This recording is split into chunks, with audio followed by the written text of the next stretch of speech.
Chapter 430. The confrontation was very fierce.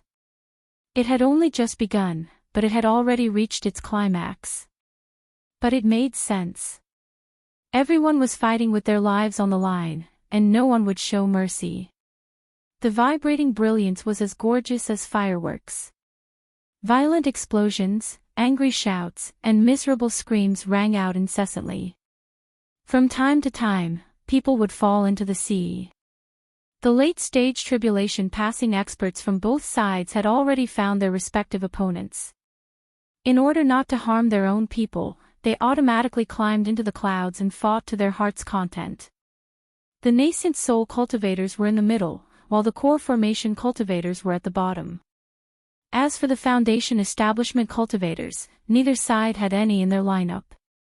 In such a chaotic battle, the foundation establishment cultivators were simply courting death.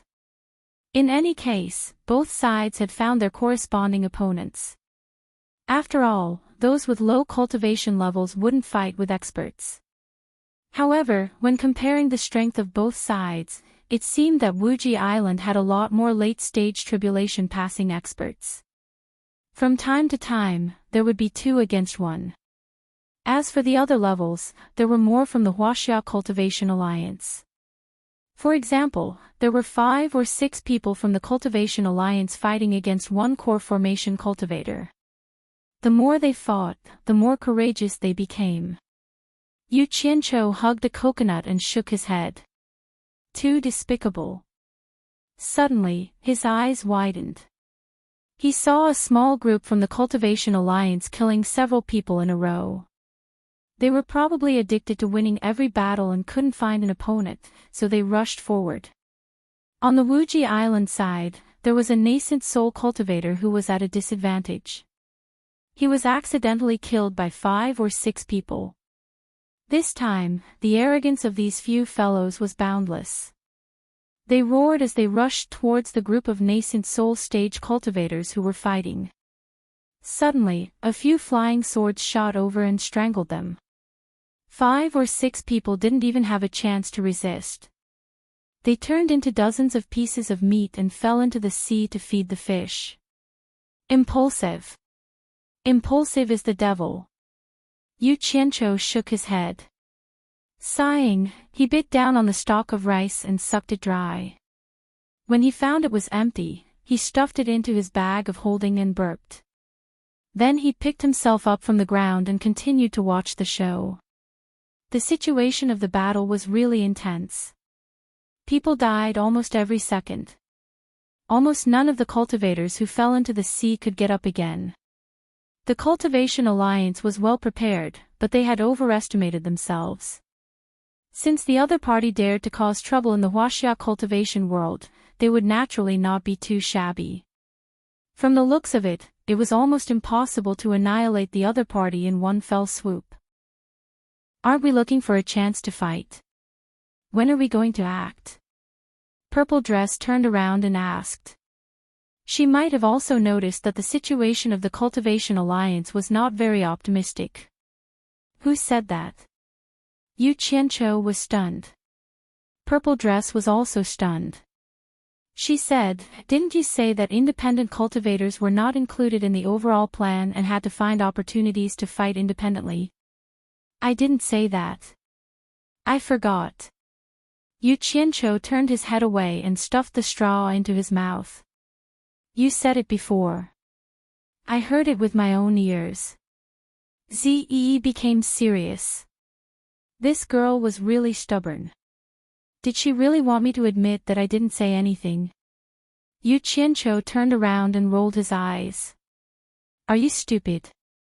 Let me ask you. Do you know why the major sects pulled out so many people to fight to the death? To resist the invasion of the foreign cultivators. Logically speaking, Ze had always been at a disadvantage in front of him. When she said this, her tone seemed to be a little uncertain.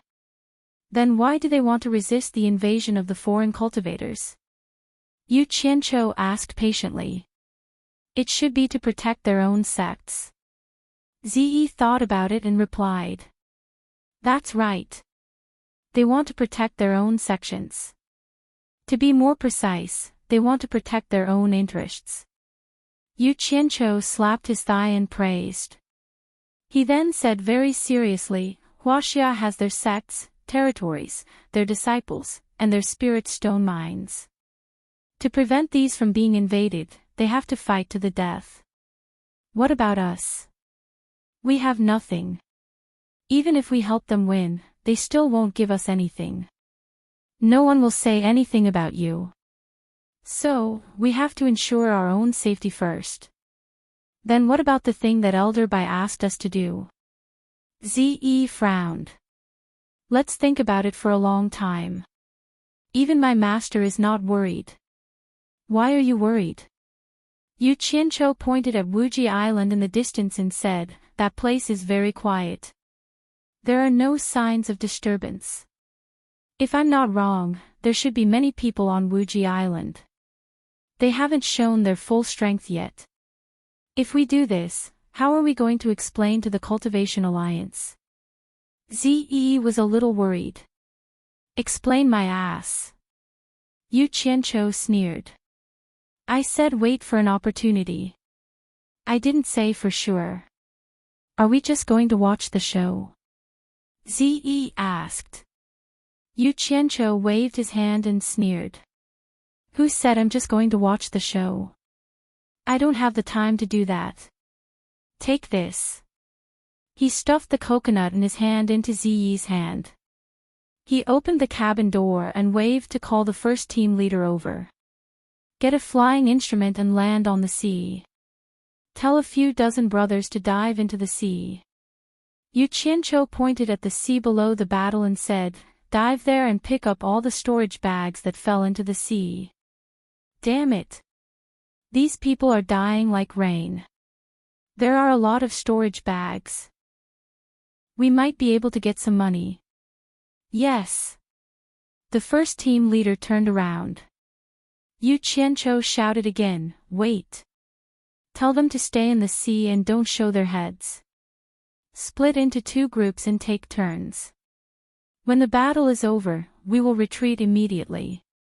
If you see anyone alive in the sea, kill them immediately. Remember, don't leave anyone alive. Even if they are dead, give me a few stabs. Don't let anyone find out. It won't be good if people know that we're making a fortune from the dead. Understood. The first team leader immediately went to make the arrangements. Not long after, a flying artifact landed on the surface of the sea, and dozens of people sneaked into the sea. More deaths. It's best if more experts die. They have a lot of money in their storage bags. Yu Qianqiu looked at the battle and muttered. He took back the coconut from Ziyi's hands and smacked his lips. Ziyi looked at him with a dumbfounded expression. She didn't think that this man would even kill dead people to earn money. Lu Qing and Nyosin floated in the air. As the supervisors of the righteous and demonic sects, they didn't need to take action. They only needed to observe the situation. However, the battle situation was beyond their expectations. The enemy had more late-stage tribulation transcending experts than they did. Once the peak experts were defeated, the battle was basically over. Low-level cultivators couldn't resist the attacks of late-stage tribulation transcending experts. The two turned around to look at Yu Qianqiu. There was no movement from him. It seemed that they couldn't count on him. The two looked at each other and Nyosin said, we underestimated the enemy's strength. It is impossible to eliminate them in one fell swoop. This is not the way to go. We need to gather the people from the east and south. After we deal a heavy blow to the enemy, we need to quickly retreat and regroup. Okay. You send a sound transmission to Yuanjiukue. I will inform Duan Tianbua. After Lu Qing said that, the two immediately used their powerful cultivation to send sound transmission to the 2 directions to call for help. On the observation deck of Limitless Palace, Yan Juexing, Man Hu, and a few other disciples gathered together as they watched the fight. Man Hu glanced at the island and coldly snorted, it seems that the cultivators of the various countries are still holding back. Yan Juixing looked back at him with a profound gaze, as if saying, "You are also the same." Man Hu saw his gaze and immediately explained, "Young Palace Master, please don't misunderstand. To us, you are the most important. We must leave behind a considerable amount of strength to protect you. If anything were to happen to you, we brothers would not be able to answer to our master." Yan Juixing said, "I have never met the Imperial Preceptor's master. Why is he so fond of me? Young Palace Master, please don't ask any more.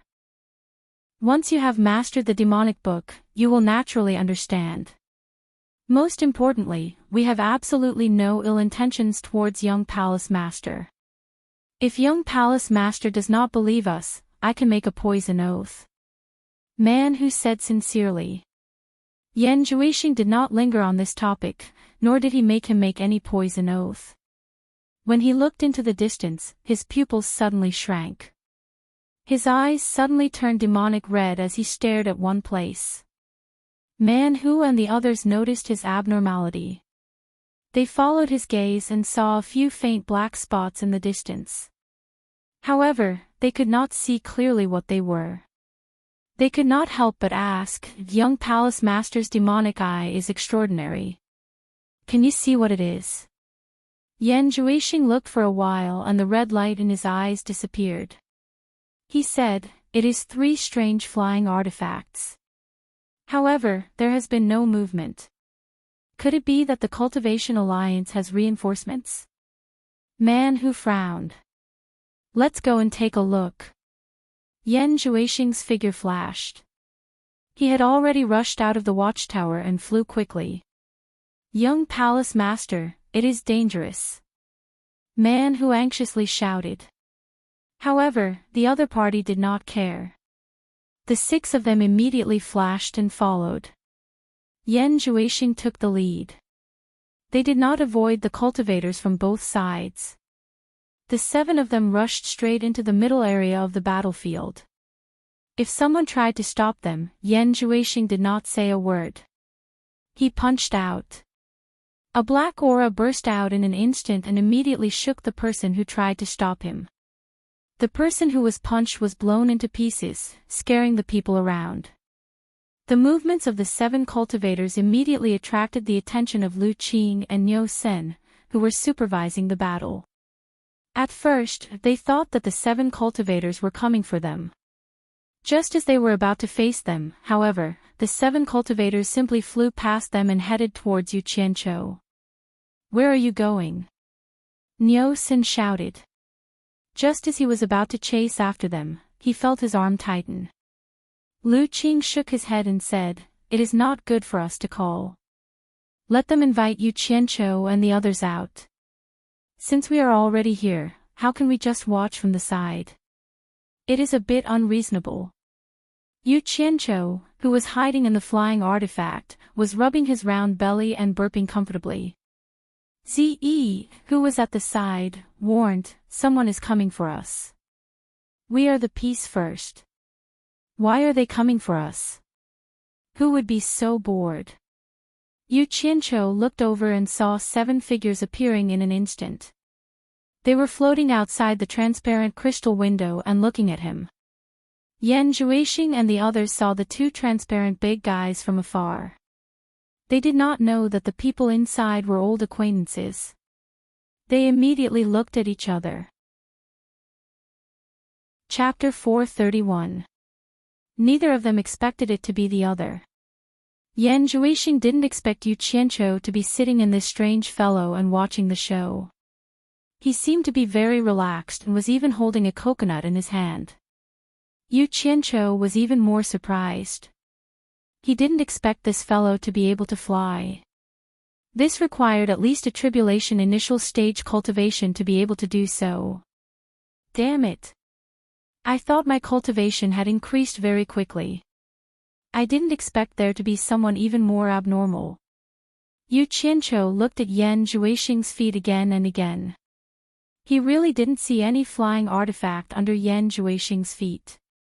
In addition, he couldn't see through Yan Juixing's cultivation at all. He had no choice but to accept the conclusion that Yan Juexing was stronger than him.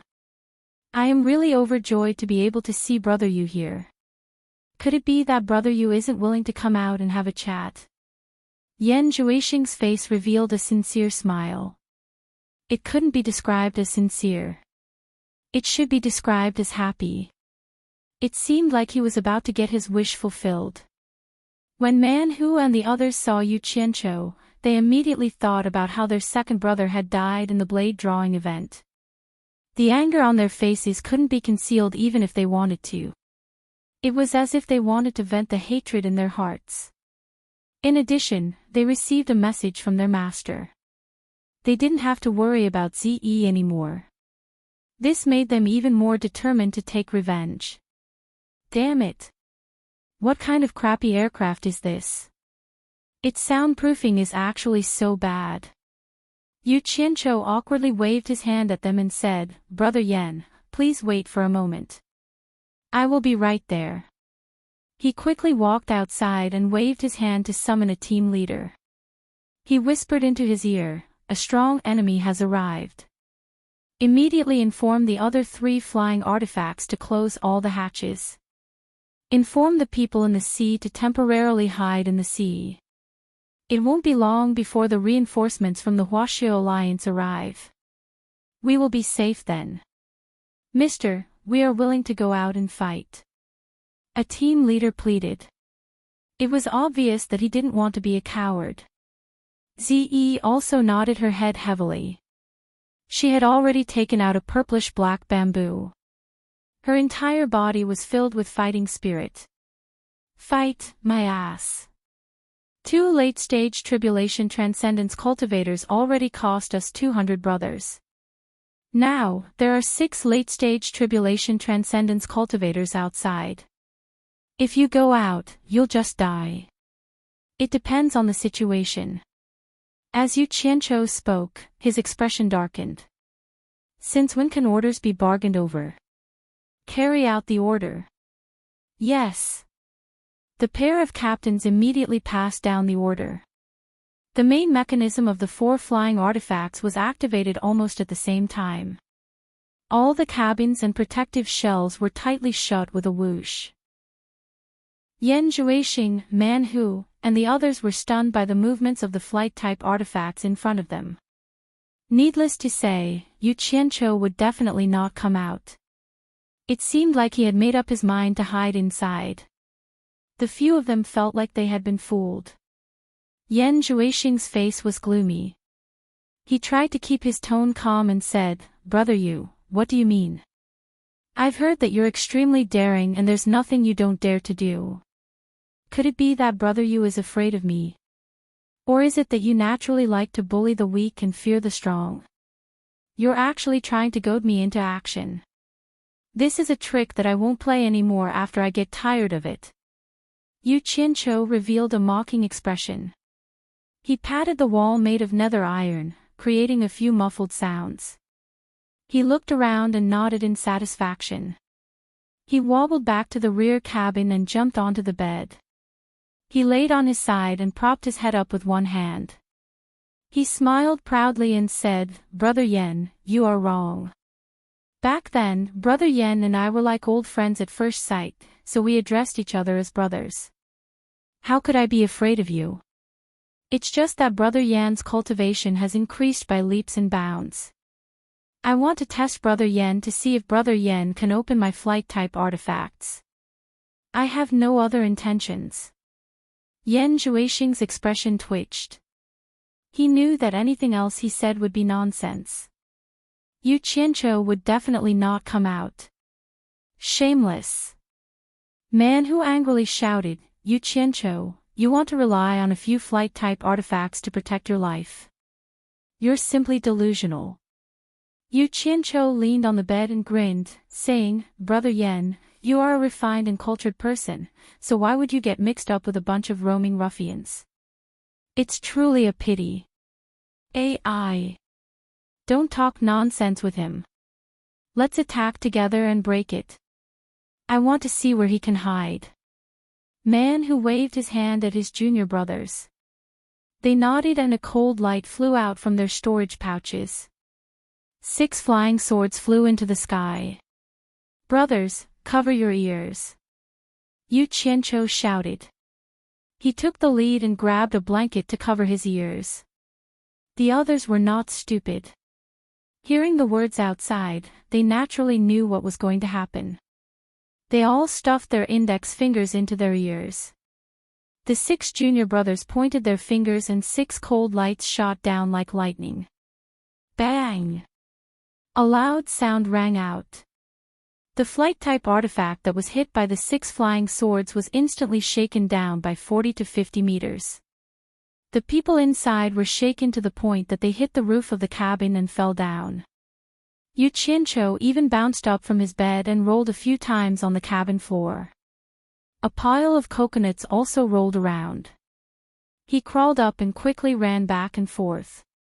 Finding that the flight-type artifact was fine, he immediately breathed a sigh of relief. Then he continued to cover his ears. He was already prepared to suffer another blow. Lu Qing and Niu Sen, who were floating in the air, looked at each other in dismay. They did not expect that Yu Qianqiu would actually hide inside and not come out. It was a bit inconsistent with his arrogant and domineering character. Man Hu and the others chased after the flight-type artifact and looked at it. Their faces were filled with disbelief. They only saw a few slight dents on the surface. The degree of destruction that they had imagined did not appear at all. It was truly beyond their expectations. Old Seven clicked his tongue and said, "Good heavens! What material is this flight-type artifact made of? It is unexpectedly so sturdy and reliable. No wonder this guy would rather hide like a turtle. I don't believe that the 6 of us can't break a flight-type artifact with our cultivation.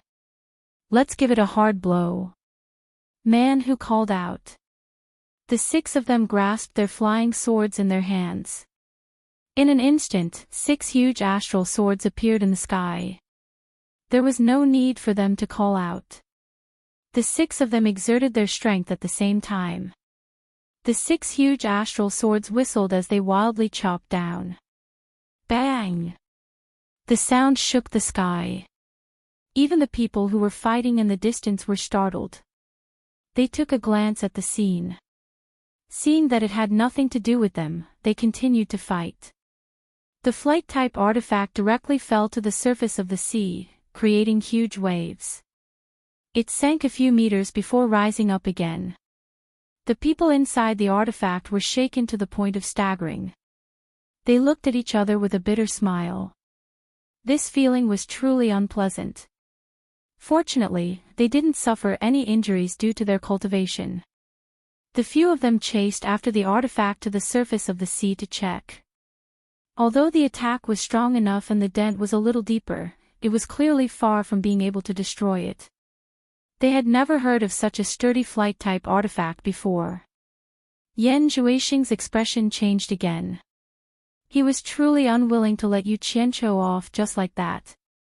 However, even with the 6 of them using their full strength, they still couldn't break it open. There was nothing he could do. He couldn't help but laugh out of extreme anger. "Brother Yu, the feeling inside must not be pleasant, right? You really can endure it. Brat, don't jump around. There will be a time when I will deal with you." Yu Qianqiu shook his head and forced a smile. "Brother Yan, you might not know this, but these flight-type artifacts cost a lot. The anti-vibration facilities inside can be said to be unique in the cultivation world. It's a pity that I can't invite Brother Yan to experience it together." Ziyi, who was shocked to the point that her expression changed slightly, rolled her eyes at him. It was as if she was saying, "You're just trying to impress yourself." Yu Qianqiu smiled bitterly at her helplessly and continued. "By the way, as brothers, I have something to remind you. You have to be careful. The people who are fighting with you now are just bait. Later, you carefully observe the east and south sides of Wuji Island. A large number of experts from the Cultivation Alliance will take advantage of the emptiness of Wuji Island to massacre Wuji Island. Brother Yen, if you have any relatives, friends, or valuables, it's better to move them in advance. Otherwise, it'll be too late to regret it. Don't blame me for not reminding you. Haha. His words made everyone's expression change.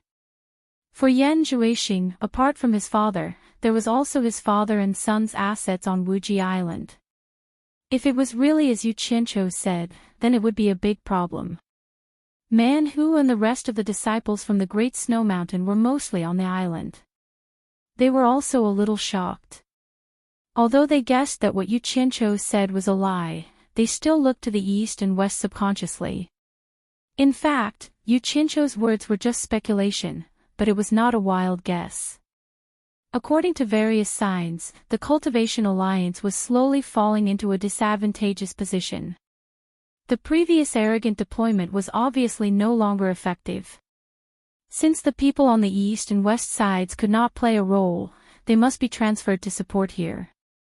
Otherwise, it would be a problem for them to retreat here safely. Wuji Island would definitely pursue them and give the Cultivation Alliance a heavy blow. Brother Yu, it seems that you want to send us away. I guess it's not as comfortable as you said. Yan Zhuixing thought that he had seen through Yu Qianqiu's trick. He shouted in a deep voice, State Preceptor, don't be merciful. Continue to fight. Let Brother Yu enjoy it. Bastard! Yu Qianqiu cursed in his heart. Just as he was about to plug his ears again, he heard someone shouting outside, not good. Eldest senior brother, young palace master, look. Damn it. Trying to fool me with such a small trick. Yu Qianqiu rolled his eyes and plugged his ears tightly. Zi was startled, but she had always believed in his judgment. So, she plugged her ears as well. It was hard for the people outside to imagine the deafening feeling inside the metal space. Even Zi, who was at the end of the tribulation stage, felt a little overwhelmed. Yan Zhuixing, Man Hu, and the others looked in the direction that seventh brother was pointing. Their faces suddenly changed. Looking from afar, they could see dense gray shadows advancing in the east and west direction. Damn it! What this guy said is true.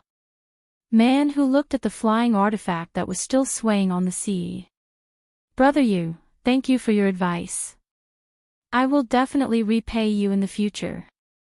When Yan Zhuixing said this, a ghostly cultivator's baleful aura surged out from his body. It could be seen that not being able to kill Yu Qianqiu made him very angry. However, there was no other way. So, he waved his hand and said, return to Limitless Island. The few of them quickly left. Yu Qianqiu waited inside for a while. Seeing that there was no movement, he quietly loosened his ears. He looked left and right with a face full of suspicion. Could it be that these guys really left? He paced back and forth in the cabin. He wanted to release his divine sense to investigate. However, the attribute of the nether metal was too strange. It could block divine sense. The people outside were unable to investigate the inside, and the people inside were also unable to investigate the outside. After waiting for a while, there was still no movement. Yu Qianqiu raised his eyebrows and made a judgment in his heart. It was impossible for Yan Zhuixing and the others to waste time with him at this time. He walked out of the cabin and looked at everyone. Then, he carefully opened a small window and looked outside. Just as he expected, there was a large number of people rushing over from the east and south. Yu Qianqiu immediately clapped his hands and laughed. It's all right. Let's go up. Inform the people in the sea to continue. Tell them that a large number of storage bags will fall down soon. However, tell them to be prepared to retreat at any time. This battle won't last long. The flying artifact rose into the sky again. The protective shell at the back of the cabin opened up again. Yu Qianqiu lifted his leg and hooked a coconut. After casually taking care of it, he continued to watch the show with great interest. Ze looked at the situation outside and looked at him with a face full of surprise.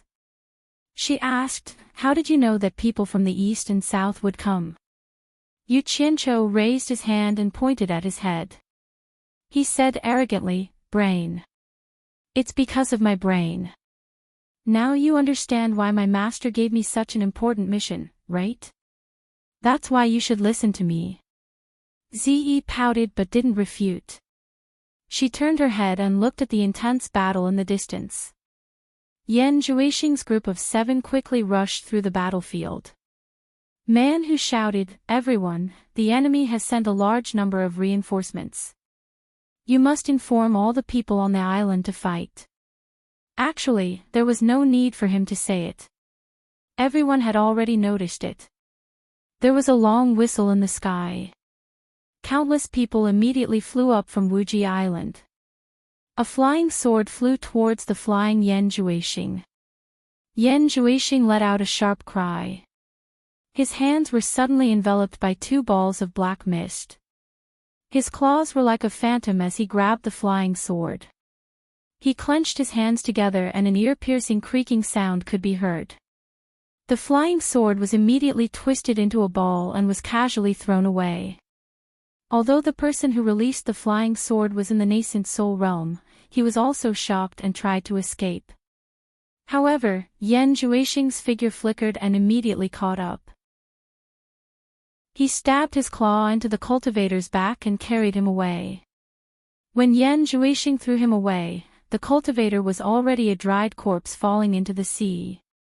The surrounding people were so shocked by this strange and terrifying attack that no one dared to get close, including the people from Everlasting Island. They looked at each other in shock, not expecting Yan Zhuixing to be so powerful. They all made way for the 7 of them, allowing them to quickly fly towards Everlasting Island. Yuan Jiukue and Duan Tianbua obviously didn't expect such a situation to occur. If their main force was crippled, what would happen? Therefore, when the people from Wuji Island came to stop them, they didn't get entangled. They directly ordered the experts in the late stage of tribulation passing stage to quickly rescue them. Most of the experts immediately escaped and rushed to the main battlefield. It was a pity that those small sects couldn't get away for a while. They had no choice but to play the role of blocking and delaying. There was no need to describe their miserable ending. With the arrival of dozens of experts in the late stage of tribulation passing stage, the situation of the fight at the top immediately changed. The Cultivation Alliance immediately counterattacked. Chang Mandong, the old man in embroidered clothes, suddenly heard a shrill scream coming from behind him. He looked back and saw a cultivator who was guarding behind him being attacked by 3 experts in the late stage of tribulation passing stage. The cultivator was accidentally cut in half at the waist. Chang Mandong immediately cried out in grief, "Junior Marshal Brother Chiu." 4 of his fellow disciples came, but now 2 of them were dead. How could he explain this to his master? However, after the 3 experts in the late stage of tribulation passing stage killed Chang Mandong's junior marshal brother, they immediately rushed towards him. Chang Mandong was shocked. He couldn't care less about his grief. He turned around and desperately fought off the entangled opponents, then forcibly flew into the sky and escaped. Chapter 432. After the man surnamed Chiu was killed, as soon as he fell into the sea, someone immediately dragged his body into the water, and the storage bag at his waist was instantly taken away. A group of special forces in the early stage of tribulation passing could easily hold their breath in the water for 2 to 4 hours. It was a clean and neat job. But at this moment, a group of special forces received the order to retreat, so they quickly retreated through the blood-stained seawater, rushed into the blue sea, and quickly washed themselves clean. The flying artifact that was waiting for them on the surface of the sea opened a hatch with its back facing the direction of the battle. Dozens of people sneakily flashed back again. The hatch closed, and the flying artifact quickly rose into the sky.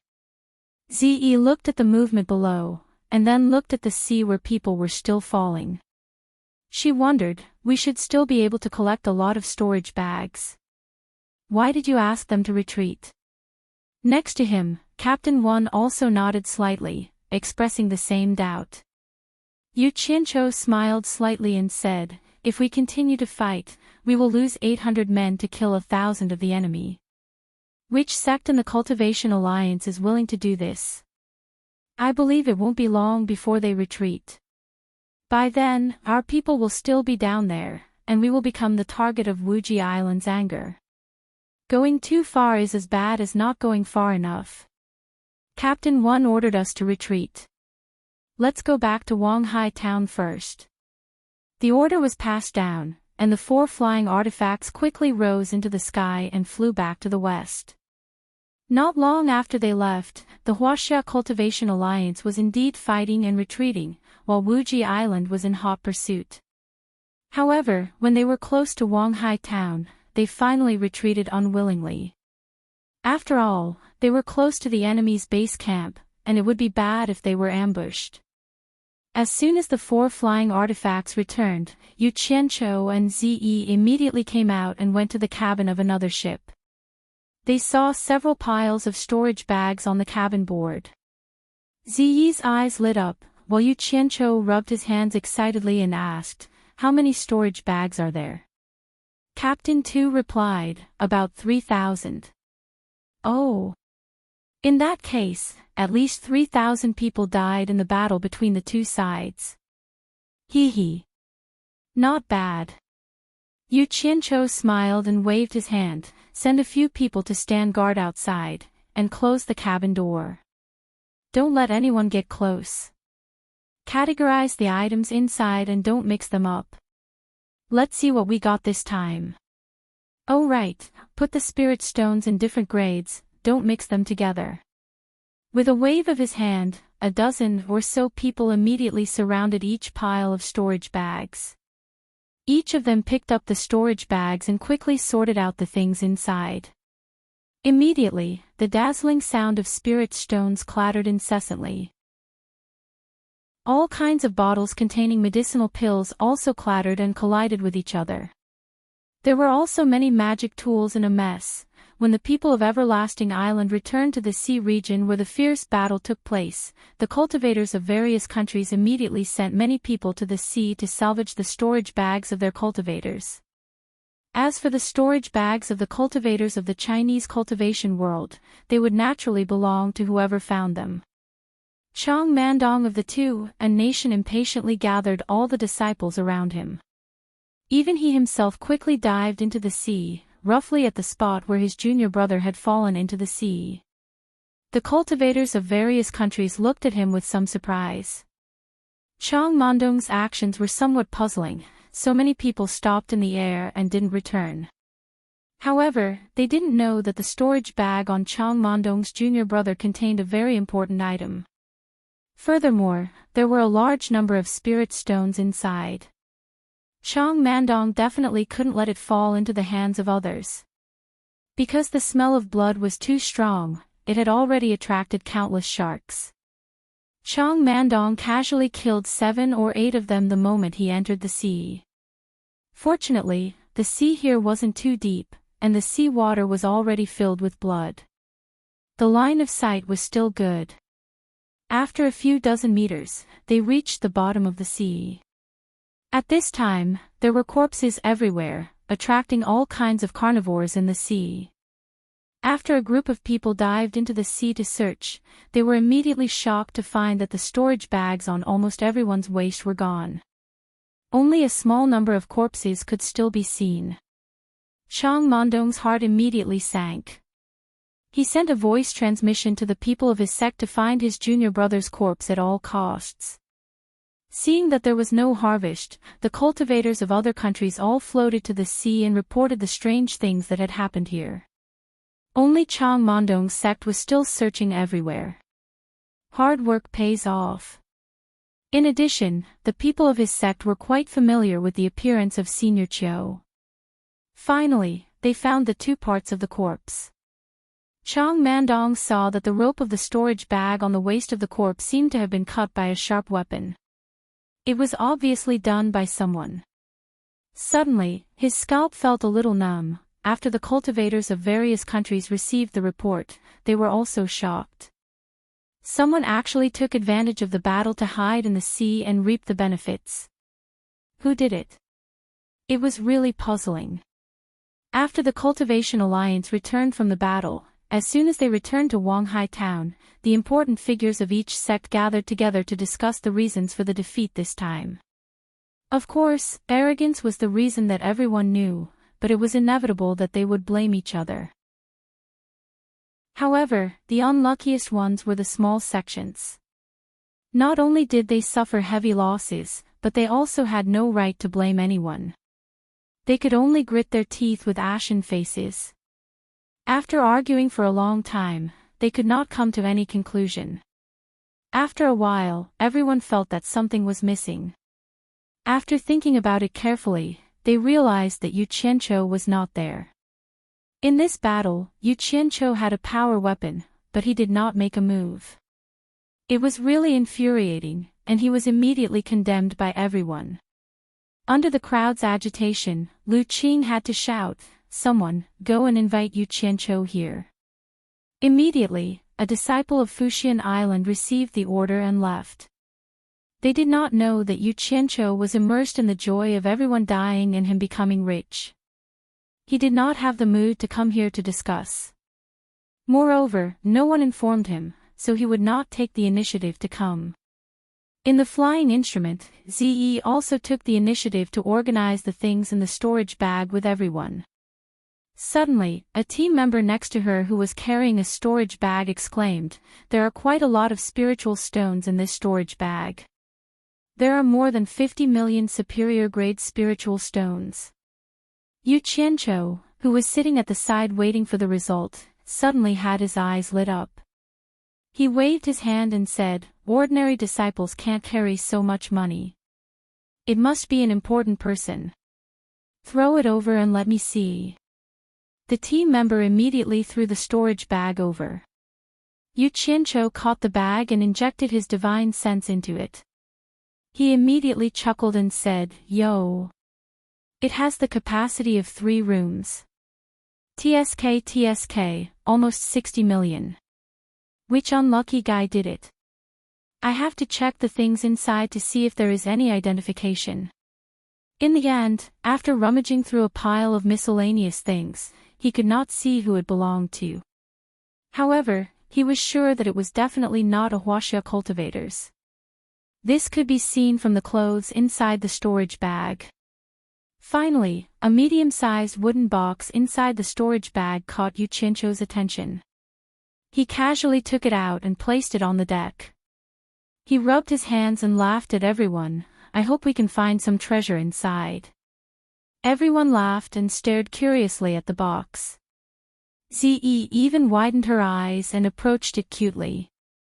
Women were naturally immune to treasure chests and the like.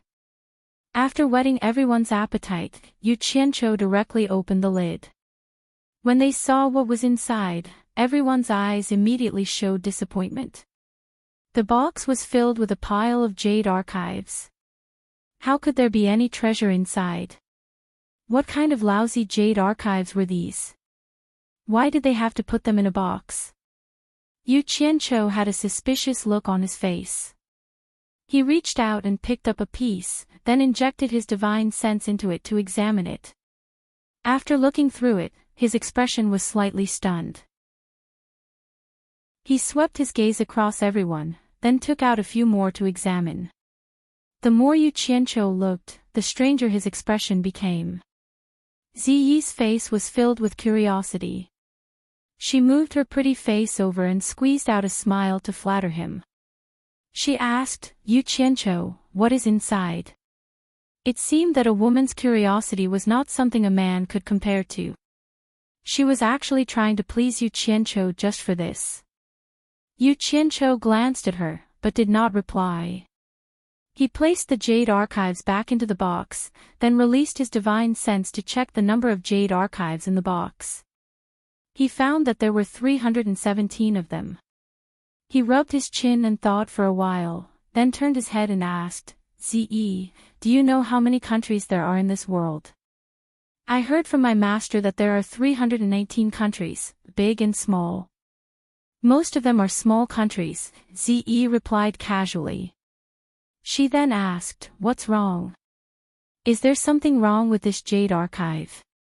As she spoke, she took out a jade archive for herself to examine. "You guys continue." Yu Qianqiu instructed his team members, then walked in a circle with his hands behind his back. He frowned and muttered to himself, 319. There are 317 countries here, and 2 are missing. It seems that the problem lies with these 2 missing countries. The items in the box were not treasures, but in the eyes of some people, they were even more precious than that. Every jade archive recorded the detailed topography of a country, as well as a general introduction to the country. For example, the location of the city walls, the population of the city, the arrangement of the military forces, the customs, the conditions of the roads, everything was recorded without missing a single detail. Every single one of these jade archives could be used as a strategic map. What was most surprising was that there were detailed introductions to the cultivation sects in the country. Even the number of spirit stone mines and spirit stone production were recorded. Yu Qianqiu shook his head in amazement. There were more than 300 countries. How long did it take to create all these jade archives? The person who created this must be someone with evil intentions. Needless to say, the person who had the ability to do this must be a cultivation sect. Otherwise, it would be impossible for them to have such a clear understanding of the situation in the cultivation world. And here I was wondering what had caused you to go through so much trouble. So it's just a bunch of maps. Ze pouted and casually tossed the jade archives back into the box. A loud clang rang out, startling Yu Qianqiu, who was deep in thought. Under Ziyi's astonished gaze, he took out the jade archives and examined them. Seeing that they were all fine, he heaved a sigh of relief and said, "My little ancestor, Ziyi. The things in here are all priceless treasures. Do you know how much money you're throwing away if you break even one of them?" His words gave Ziyi a fright. She asked, slightly embarrassed, "Are they really that valuable?" "Of course. Why would I lie to you?" "Oh, right." Yu Qianqiu changed the topic and asked, "Can you remember the names of those 300 countries? My master has traveled to each country and told me about them. However, I don't really remember them. I only have a vague impression of them." Ziyi was a little embarrassed. But before she could finish speaking, Yu Qianqiu waved his hand and said, "It's all right. Take a look at each jade archive and see which 2 countries are missing." Chapter 433. Without another word, Ziyi immediately picked up the jade archives and examined them one by one. She was very serious, and 2 small wrinkles appeared on her smooth forehead. Yu Qianqiu smiled slightly. It was most reassuring to see a simple-minded person doing such a thing. The cabin door opened, and a member walked in, reporting, "Sir, someone from supporting Immortal Island is looking for you." Yu Qianqiu tilted his head and stared at Ziyi, who was squatting there, as he casually asked, "What's the matter?" The member replied, "They said that the Cultivation Alliance is looking for you, and they want you to make a trip there." "The Cultivation Alliance is looking for me?" Yu Qianqiu raised his brows and chuckled. With his hands behind his back, he slowly walked out. Outside, a disciple of supporting Immortal Island was stopped when he was about 20 meters away from the flying artifact. "Sir, say no more. The Cultivation Alliance has always looked for me, but good things don't come knocking on their door. Let's go." Yu Qianqiu immediately interrupted him. A flying sword shot out from his sleeve, and he stepped on it, heading toward the Cultivation Alliance. The disciple of supporting Immortal Island was stunned, but he quickly followed. As soon as he arrived, the various sects' denouncing expressions were clear on their faces. Yu Qianqiu swept his gaze across them, then walked into the crowd expressionlessly. He cupped his fists at the crowd and said, "Everyone, why have you summoned me so urgently? Actually, there's no need to ask. I've never seen the Cultivation Alliance look for me for anything good. Speak. Are you all trying to drown me with your spit, or are you trying to pin a crime on me?" The various sects' idle mouths and their anger were immediately stuck in their throats. Even if they wanted to spit it out, they had to sort it out first. The atmosphere was immediately dampened. Someone from the Luo sect coughed. An old man slowly took a step forward, and said in a deep voice, "Yu Qianqiu, when the various sects are fighting against external enemies and fighting to the death, why are you lone cultivators hiding at the side and turning a blind eye to it? Do you really not see yourself as a member of the Cultivation Alliance?" "Yo." An old acquaintance. A smile appeared on Yu Qianqiu's face. He cupped his hands and said, "So it's Senior Su Qianqiu of the Daluo sect." Back then, when the three major sects of the righteous and demonic sects were training in the demon domain, Junior met Senior once. After so many years, this Junior has often missed Senior. I didn't think that Senior would still remember this Junior. This is really Junior's honor. The top three sects of the righteous path and devil path are having a trial in the demon domain. The sects who didn't know what was going on all looked at each other inquisitively. Everyone had heard that the top three sects of the orthodox path and the devil path would go to the demon domain to have a competition every few years. The results of the competition had always been kept secret. How did it become a trial? Isn't this a competition? The expressions of the six sects involved changed. There was indeed such a thing, but ever since they had been warned by the mysterious expert, the six sects had never gone there again. Actually, it wasn't a big deal to say it out loud, but it would definitely affect the prestige of the six sects in the righteous and demonic sects. If they encountered people who wanted to sow discord, it would be more or less troublesome. For example, Yu Qianqiu in front of them was an expert at stirring up trouble. The other five sects involved all looked at supporting Immortal Island as if saying that they were all good people from supporting Immortal Island. Lu Qing of supporting Immortal Island frowned and said, "Yu Qianqiu, if you want to reminisce with Elder Su, now isn't the time. Let's get back to business. It's good that you know the taboo." Yu Qianqiu sneered at Su Qianquan as if saying, "You've reminded me. If you hadn't come out, I would have almost forgotten about this." Actually, he was just giving a warning. Even if he really wanted to sow discord, he wouldn't do it. Some things couldn't be kept a secret. If it was spread out, who would dare to cooperate with him in the future? This was the golden rule that he had learned from his previous life. If it didn't reach the point of life and death, he couldn't make a big deal out of it. That way, there might still be opportunities for cooperation in the future. After all, everyone was in the cultivation world. He couldn't cut off all paths of retreat. Ha! Let's get back to business. After laughing, Yu Qianqiu's expression turned solemn. "Elder Su, you've gone too far. We itinerant cultivators have been waiting for an opportunity. How could we just stand by and watch? This is something that everyone can see." Su Qianquan looked at the others as if he wanted them to say something. Just now, because of the conflict between Daluo sect and Yu Qianqiu, he couldn't help but jump out first. In the end, he suffered a loss. Now that Yu Qianqiu had gotten back to business, if he continued to harp on it, he was afraid that Yu Qianqiu would throw caution to the wind. It was better to endure it for now. "Oh. Did anyone see that I just stood by and watched?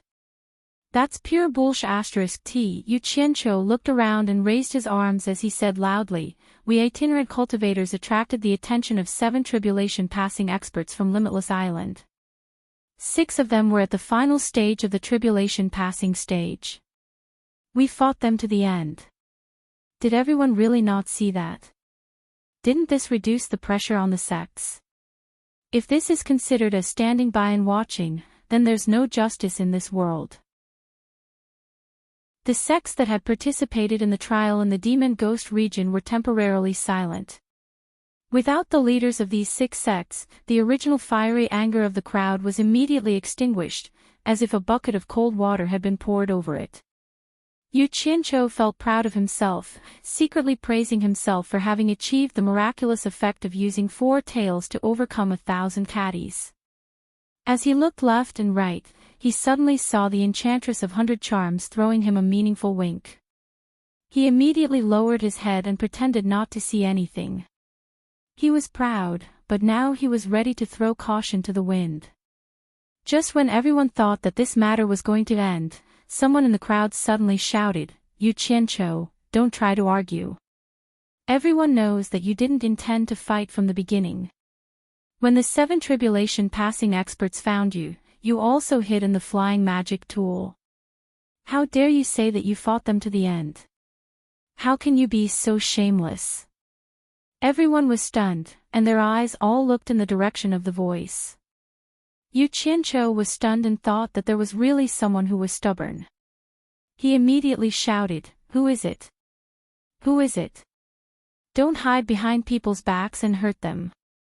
If you have the guts, come out and say it." "It's me. The elder of the Imperial Sword Sect, Tu Yanfeng." That person shouted loudly, and the crowd immediately parted to make a path. An old man at the middle stage of the nascent soul realm stepped out angrily and stared at Yu Qianqiu without fear. When the various sects saw that it was him, they were all slightly stunned. A third-rate sect's elder actually dared to go against Yu Qianqiu without changing his name. Could it be that he didn't know that this brat was someone who would seek revenge for the smallest grievance? With Yu Qianqiu's strength, it was a piece of cake for him to flatten the Imperial Sword Sect. After the initial shock, everyone revealed a look of admiration, but then there was a look of mockery in their eyes. There were so many big sects here, so when did a third-rate sect have the right to speak? Yu Qianqiu looked at the person and found that the person's cultivation was similar to his, and he was from an unknown small sect. He was really surprised. When he entered the cultivation world, he joined the Ong Kwangsung sect. It could be said that his starting point was quite high.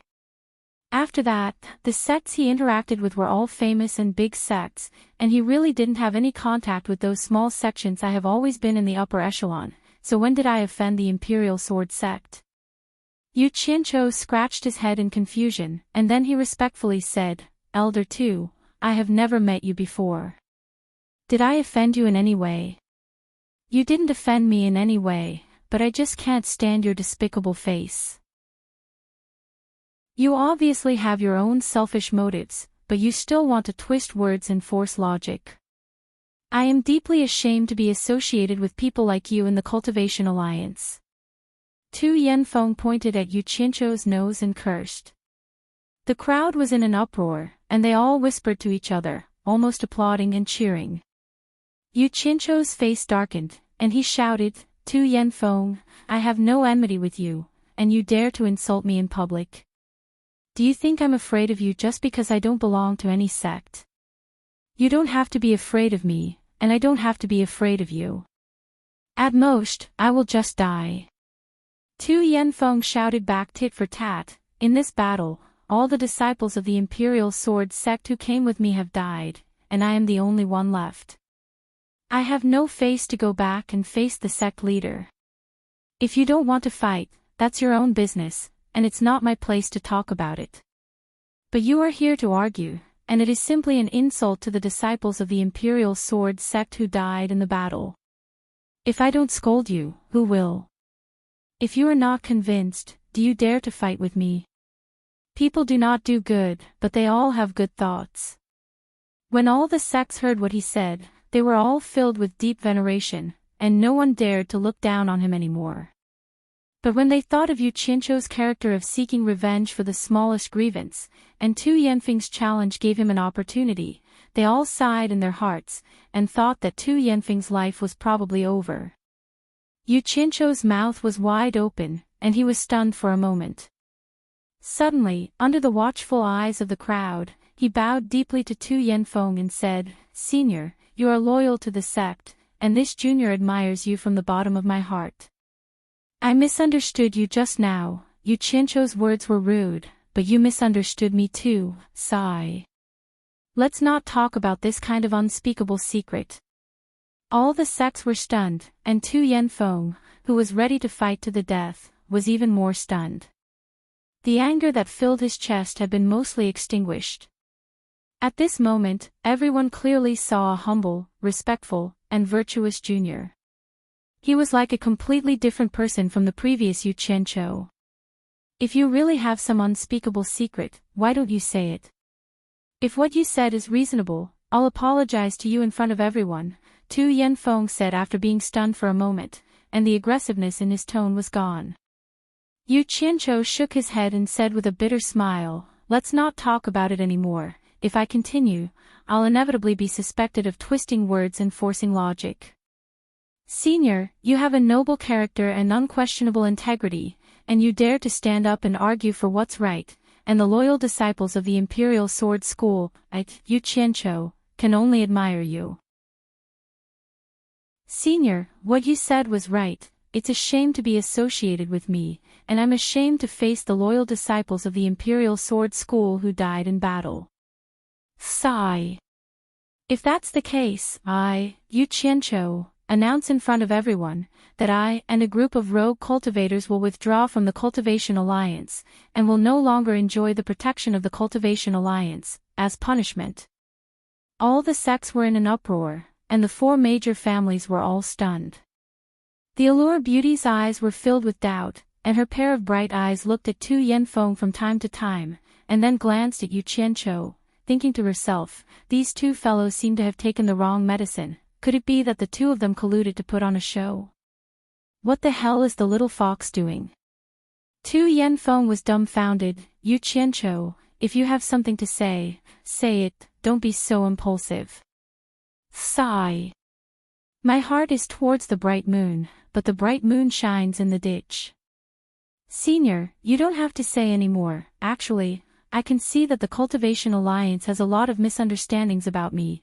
If that's the case, why should I stay and be hated by others? It's good that I leave. There will always be a place for me, Yu Qianzhou, in this big world. Whether I'm in the Cultivation Alliance or not, I'll support the Chinese cultivation world in the dark. My sincerity can be proven by the sun and the moon," Yu Qianzhou said, a little disheartened. Chapter 434. These words sounded strange to the Allure Beauty. According to her understanding of him, this guy was like a cockroach. The more you beat him, the faster he crawled.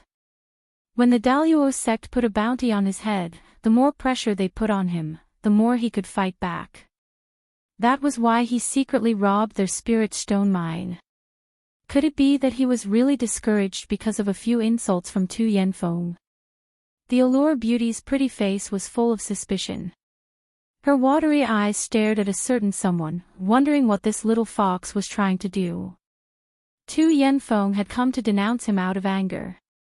Now that she was tormented by Yu Qianzhou, she lost all her temper. Instead, she felt that she had said something she shouldn't have. This guy was someone who dared to go against the head of the Daluo sect in the cultivation world. There was no doubt about his strength. Yesterday, he had appeared out of nowhere and defeated 2 cultivators in the final stage of the tribulation passing stage. With his background, there was no need for him to treat her like this. Was he really hurt by her words? Tu Yanfeng didn't know what to say. He had never been so conspicuous among the sections. Looking around, the leaders of the sects looked at the sky and the ground, but not at the 2 of them. It seemed that they didn't oppose Yu Qianzhou's decision to leave the Cultivation Alliance. In fact, the sects had already seen through him. If he was left in the Cultivation Alliance, it would be a dream to poach his people. If they wanted to use him, it would be even more troublesome. Instead, he would always make them feel disgusted. Out of sight and out of sight was the best solution. The sects couldn't say it out loud, but not saying anything was the best way to express their stance. It was clear that everyone wanted him to leave as soon as possible. Yu Qianqiu, you have to think about it carefully. After you leave this door, if anything happens to you in the future, it will have nothing to do with the Cultivation Alliance or the sections. Su Qinquan of the Daluo sect reminded him in a seemingly friendly manner. But how could a weasel pay respects to a chicken? The sects looked at Su Qinquan thoughtfully. His words were telling everyone that Yu Qianqiu wasn't a member of the Cultivation Alliance. If the Daluo sect came looking for trouble with him, please don't disturb him. Tu Yanfeng quickly waved his hand. Elder Su, I have no intention of forcing Yu Qianqiu out of the Cultivation Alliance. Yu Qianqiu rolled his eyes at him. You lack experience in the struggles of the upper echelons, so why did you come here to mess around? He waved his hand and said, Elder Tu, I appreciate your kindness, but I'm a man of my word. I've never gone back on my word. He cupped his hands at everyone and said, I'll take my leave now. He turned around and strode away. Tu Yanfeng quickly caught up and said, Yu Qianqiu, don't be impulsive. Let's talk this out. Yu Qianqiu stopped and looked at the old man speechlessly. Your men are all dead. Instead of worrying about yourself, you're worrying about me. Why don't you look at how everyone is looking at you? Not knowing whether to laugh or cry, he shook his head. Elder Tu, please stay. I've made up my mind. There's no need to hold me back. But before I leave, I'd like to ask Elder Tu to pass a message to your sect master. Tell him that if the Imperial Sword School encounters any trouble in the future, don't hesitate to use my name, Yu Qianqiu. As he said this, he glanced at the sects coldly. Then, he threw out a flying sword and flew away. Tu Yanfeng was stunned. The people that the Imperial Sword School brought were all dead. Now, they had found a backer. But he was not stupid. If Yu Qianqiu left the Cultivation Alliance, the Daluo sect would be the first to find him. If he wanted to be the backer of the Imperial Sword School, he had to protect his own life first. I still have something to do. I'll take my leave first. Tai Junshan of the Corp sect cupped his hands at everyone and flew away quickly. I'll take my leave too. The Allure Demon bowed slightly and flew in the same direction as Tai Junshan. Many people watched her leave, reminiscing the beauty of her graceful figure when she left. Then, the 4 families, the Moon Clan, and even the 10,000 demons took their leave. With the departure of so many sect leaders, the other sects also temporarily dispersed. Many people walked up to Tu Yanfeng and congratulated him. Congratulations on finding a good backer for your esteemed sect, ha. Tu Yanfeng didn't know if they were congratulating him or announcing his death. Subconsciously, he looked at the Daluo sect. It seemed that a few people were staring at him expressionlessly. He quickly turned around and left. He was complaining in his heart. He hoped that his impulsiveness would not bring trouble to the sect. Next to the 4 flying instruments, Yu Qianqiu had just landed. Tai Junshan, the Allure Demon, Niu Sen, and Bai Shan of the 4 families had already arrived. Yu Qianqiu looked at them and knew what was going on. He smiled and said, "Is there anything you need from me?" Niu Sen's cultivation was the highest among them and he had no scruples. He immediately laughed and said, "Yu Qianqiu, what do you want to do after leaving the Cultivation Alliance?" His question was what the others wanted to ask. Yu Qianqiu smiled faintly and said, "Thank you for your concern, senior. I can go anywhere. It's not a bad idea to wander around." Niu Sen nodded and said, "Palace Master Bu sent me a message saying that she has an appointment with you. She also asked me to tell you that the 10,000 demons are waiting for you. I will go to the 10,000 demons in a few days to fulfill the appointment with Palace Master Bu. I hope Senior can help me inform her in advance." "Ha! That's great. Then it settled. I won't disturb you anymore. Goodbye. Nyo-san was straightforward. He didn't say anything else and quickly left after looking at them. Yu Qiancho sent Nyo-san off with cupped hands and looked at Tai Junshan. I, Yu Qiancho, am a man of my word. I will always remember what Elder Tai said. I will give you an answer within a month. There's no need to be anxious. Tai Junshan wanted to say something but stopped. He looked at everyone present and nodded slowly. In that case, I won't disturb you anymore. Goodbye. After he left, Huarui from the Moon Clan asked, Yu Qiancho, my clan leader has something to discuss with you. Can you come to the Moon Clan again? Ha! Ze is going to the Moon Clan to admire the moon. I will find time to go with her as soon as possible. Seeing that he was so sensible, Huarui nodded and smiled. I won't disturb you anymore. Then, she also left. Once Huarui left, Yu Qiancho immediately said to Bai Shan and the others, I will be making a trip to the Wu clan in the next few days. This isn't a good place to talk. You all have to be careful. This short sentence already reflected the difference between the four great clans and the top three. Bai Shan and the others saw that he dealt with everyone so quickly and thought that he must have something to do. So, they cupped their hands and said, Take care, sir. Then, they all left. Hey! What do you mean by this is not the place to talk? Are you afraid that I am here? The Allure Enchantress pouted. Yu Qiancho had a headache as soon as he touched her. He smiled bitterly. I don't dare. Then, he walked into the flying ritual implement. The Allure Enchantress didn't stand on ceremony and followed him in like it was her own home. Once she reached the back cabin, she found that Ze wasn't there. She asked curiously, Huh? Where is Ze? She is always by your side. Did you send her to do something bad again? Of course, Yu Qiancho wouldn't tell her what Ze was doing. He slowly lay down on the comfortable chair and said helplessly, Should I call you Palace Lord Yi, Chief Yi, or Masteress now? Looking at the man in front of her, the Allure Enchantress was slightly absent-minded. In the past, she caught him like a little chick. Then, he timidly used her. Now, he was so calm in front of her. As his status in the cultivation world rose, he was no longer the same as before. He indeed had the right to look down on her. Hearing that, the Allure Enchantress gently bit her red lips and hid the disappointed expression on her face. She smiled charmingly and sat on the armrest of the chair.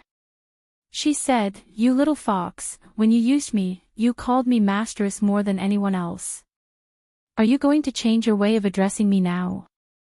Then, she lowered her head and whispered in Yu Qiancho's ear, Since you want to change your way of addressing me, I think you won't care about calling me Palace Lord or Chiefy now. Why don't you just call me by my name? Call me Yi-kun. She said the last sentence in an enchanting voice that could make people feel ecstasy. Let's get back to the topic. Why are you looking for me? Yu Qiancho slightly tilted his head and broke away from the peerless beauty's breath beside his ear. He refused to dwell on this issue. Otherwise, he was afraid that there would be a problem. What a man with a heart of steel. The Allure Enchantress poked his forehead with her slender finger. She got up and turned around to face him. She asked, Is Tu Yanfeng someone you arranged to deliberately put on a show with you? I didn't even know him before. How could I put on a show with him? Then should I boldly guess that Tu Yanfeng and the Imperial Sword School are going to be in big trouble? Why? According to your usual style, he pointed at your nose and scolded you in public. How could you let him go? The Allure Enchantress covered her mouth and laughed. The past is the past, and the present is the present. How can one not be flexible when dealing with people? This is not what a man should do. What's more, Yu Qianqiu slowly turned his head and stared at the allure enchantress. He said indifferently, "Do you think that I, Yu Qianqiu, need to rely on an unknown 2-yen phone to fight for fame with my current reputation? Do you think that I, Yu Qianqiu, need to rely on a small imperial sword school to prove myself with my current strength? Don't you think it's unnecessary to do that?" There was no doubt that the arrogance in his words was unmistakable.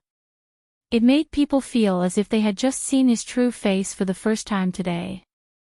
It was as if he was telling her that a real dragon would soar to the 9 heavens one day. The allure enchantress was stunned. After a while, she asked in a muffled voice, "What's your plan from now on? Are you going to hide for a few years and not see anyone again?" "I seem to have already answered this question, Nyo-san of the 10,000 demons. Why do you still ask?" Yu Qianqiu said coldly. The allure enchantress's expression was unpredictable. She bit her red lips and remained silent for a while. Finally, she sighed and said, "I have a hunch that you're going to a very far place for your sudden decision to leave the Cultivation Alliance. I wonder when we can meet again. If it's fated, we will naturally meet again." Yu Qianqiu's tone was still cold and emotionless. The allure enchantress's face stiffened. She nodded and forced a smile. "That's right. If it's fated, we will naturally meet again. If that's the case, I won't disturb you anymore." Then she left leisurely. After she left, Yu Qianqiu was alone. He lay there silently for a while. Then, he stood up and stood at the window. He looked at the transparent crystal outside and murmured to himself, "I'm not stupid. How could I not understand what you're thinking? But can I really cross that line? In fact, you're the same as me. We're both hesitating." Chapter 435. He transferred to another flying artifact that was on alert. The items in his storage bag had already been sorted out. After listening to the report, Yu Qianqiu realized that there were very few valuable things. The total number of spirit stones was less than 70 million high-grade spirit stones. Just the storage bag that contained the treasure chest alone had close to 60 million. In other words, the other storage bags didn't even add up to 10 million. Yu Qianqiu was a little depressed. It turned out that there weren't many rich people in the cultivation world. Seeing Ze hiding in a corner and guarding the chest with her head lowered in deep thought, he walked over and asked, "Which 2 countries are missing inside?" Ze just realized that he was back and said with some embarrassment, "There's no one in China, but I can't remember which country it is." "Don't make things difficult for yourself if you can't remember." Yu Qianqiu comforted her. Actually, he also knew that there were more than 300 countries. Perhaps everyone knew the names, but not many people could name them one by one. However, there was one thing without a doubt. Although the map of China wasn't in the chest, the things inside were definitely not made by the people of China's cultivation world. It seemed like he had to check the foreign cultivators and find out which country's important people had died in this battle. Ordinary people wouldn't carry such a storage bag. After putting the chest away, Yu Qianqiu returned to his flying artifact and gave the order to set off. Their target was the Wu family of the 4 major families. After the various sects saw the 4 flying artifacts leave, they quickly sent the news of Yu Qianqiu leaving the Cultivation Alliance back to their sections. Then, they went back to their own matters. After all, the most important thing at the moment was the battle with Wuji Island. The only thing that everyone was concerned about was what the Daluo sect would do to Yu Qianqiu. No sect would let over 1,000 people die in vain. The 4 major families had already received the news that Yu Qianqiu was coming. The 4 family heads gathered at the Wu family. It was not convenient for Yu Qianqiu to teleport here with Ze, so he could only fly over. When they were not far from the Wu family, they found a secluded mountain and sent Purple Robe away. They temporarily sent the 400-odd team members back to Utopia and put away the 4 flying magical artifacts. Then, they gathered some firewood and piled it up. When Ze came back with 2 wild animals that Yu Qianqiu wanted to eat, she realized that the flying artifact and the people were gone. She asked curiously, where did they go? Yu Qianqiu took the 2 pheasants and came to a small stream. He removed their feathers and gutted them. As he washed them, he told Ze, I'll dismiss them first. I'll gather them again when I need them. Otherwise, I would have to pay a large sum of money to them every day. I can't take it. After all, Ze had been out for a long time. Her way of thinking was more or less enlightened. She wasn't as easy to guess as she used to be. After looking around, she said doubtfully, I wasn't far from here just now. Why didn't I notice anything when so many people left? They have their own stealth methods. Ordinary people can't discover them, Yu Qianqiu said perfunctorily. This explanation was a little far-fetched. With Ziyi's cultivation, it was impossible for her not to notice such a huge commotion. Ziyi's pretty face turned cold. She asked unhappily, Yu Qianqiu, are you hiding many things from me? What can I hide from you? What benefits do I get from hiding them from you? Yu Qianqiu said without revealing any flaws. He carried the 2 bare-chested pheasants and walked to the pile of firewood that he had prepared. With a point of his finger, he started a fire. He took out a few metal skewers and stabbed the pheasants over the fire to roast them. He then took out a bunch of seasonings and started serving them slowly. Ze pouted her lips and stood far away. Yu Qianqiu sat on top of a rock, concentrating on taking care of the 2 chickens. He brought out his barbecue skills to the extreme. After waiting for a while, a rich aroma of meat filled the air. Ziyi's nose flared. She couldn't help but occasionally look over. Yu Qianqiu smiled and did not say anything. He waited until the 2 pheasants were golden yellow in color, and most of the fat was gone. The fragrance lingered and did not dissipate. Then, he put out the fire.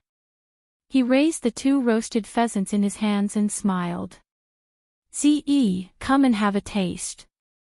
My cooking skills are top-notch. I guarantee that you will never forget it after you eat it. Ze wanted to remain silent to express her protest. However, to her dismay, she discovered that the saliva in her mouth increased. After she swallowed it with difficulty, she walked over casually. She did not even look at him. It seemed like she was not interested in the roasted pheasants. You little gluttonous cat, playing this game with me. The corner of Yu Qianqiu's mouth curled up into a smile. He stuck one into the ground beside him and took a bite of the other roasted pheasant. After chewing a few times, he mumbled, delicious, delicious. Ze turned her head and saw him tear off a layer of yellow and glossy pastry and put it into his mouth. Then, he smacked his lips and revealed an intoxicated expression. Ze immediately walked over without saying anything. She grabbed the metal skewer and pulled out the other pheasant.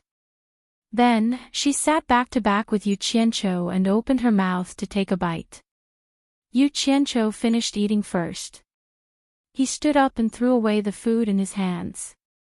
Water flowed between his hands and removed the oil stains. Ze placed her hands behind her back and turned to look at the little gluttonous cat. She ignored her ladylike demeanor and hugged the pheasant with her hands. After Ze finished eating with satisfaction, Yu Qianqiu smiled and said, "Give me your hands."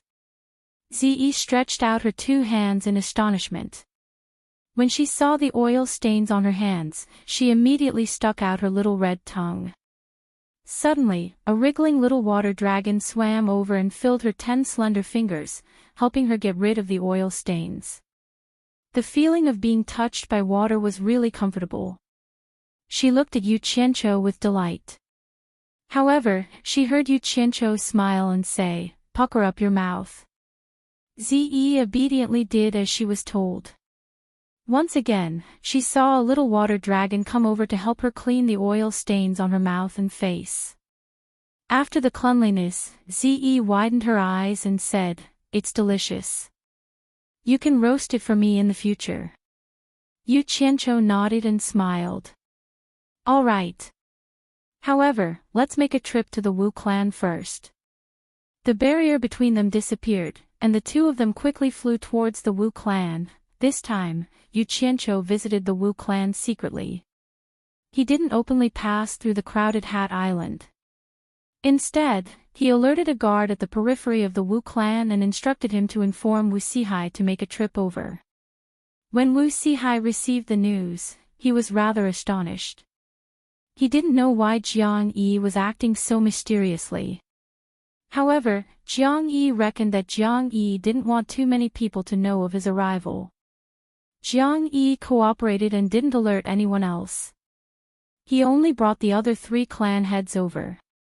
The few of them met in a deep mountain forest outside of the Wu clan. The 4 clan heads wanted to see that group of rogue cultivators who were famous in the cultivation world, but they only saw 2 of them. They were a little regretful, but they didn't say anything.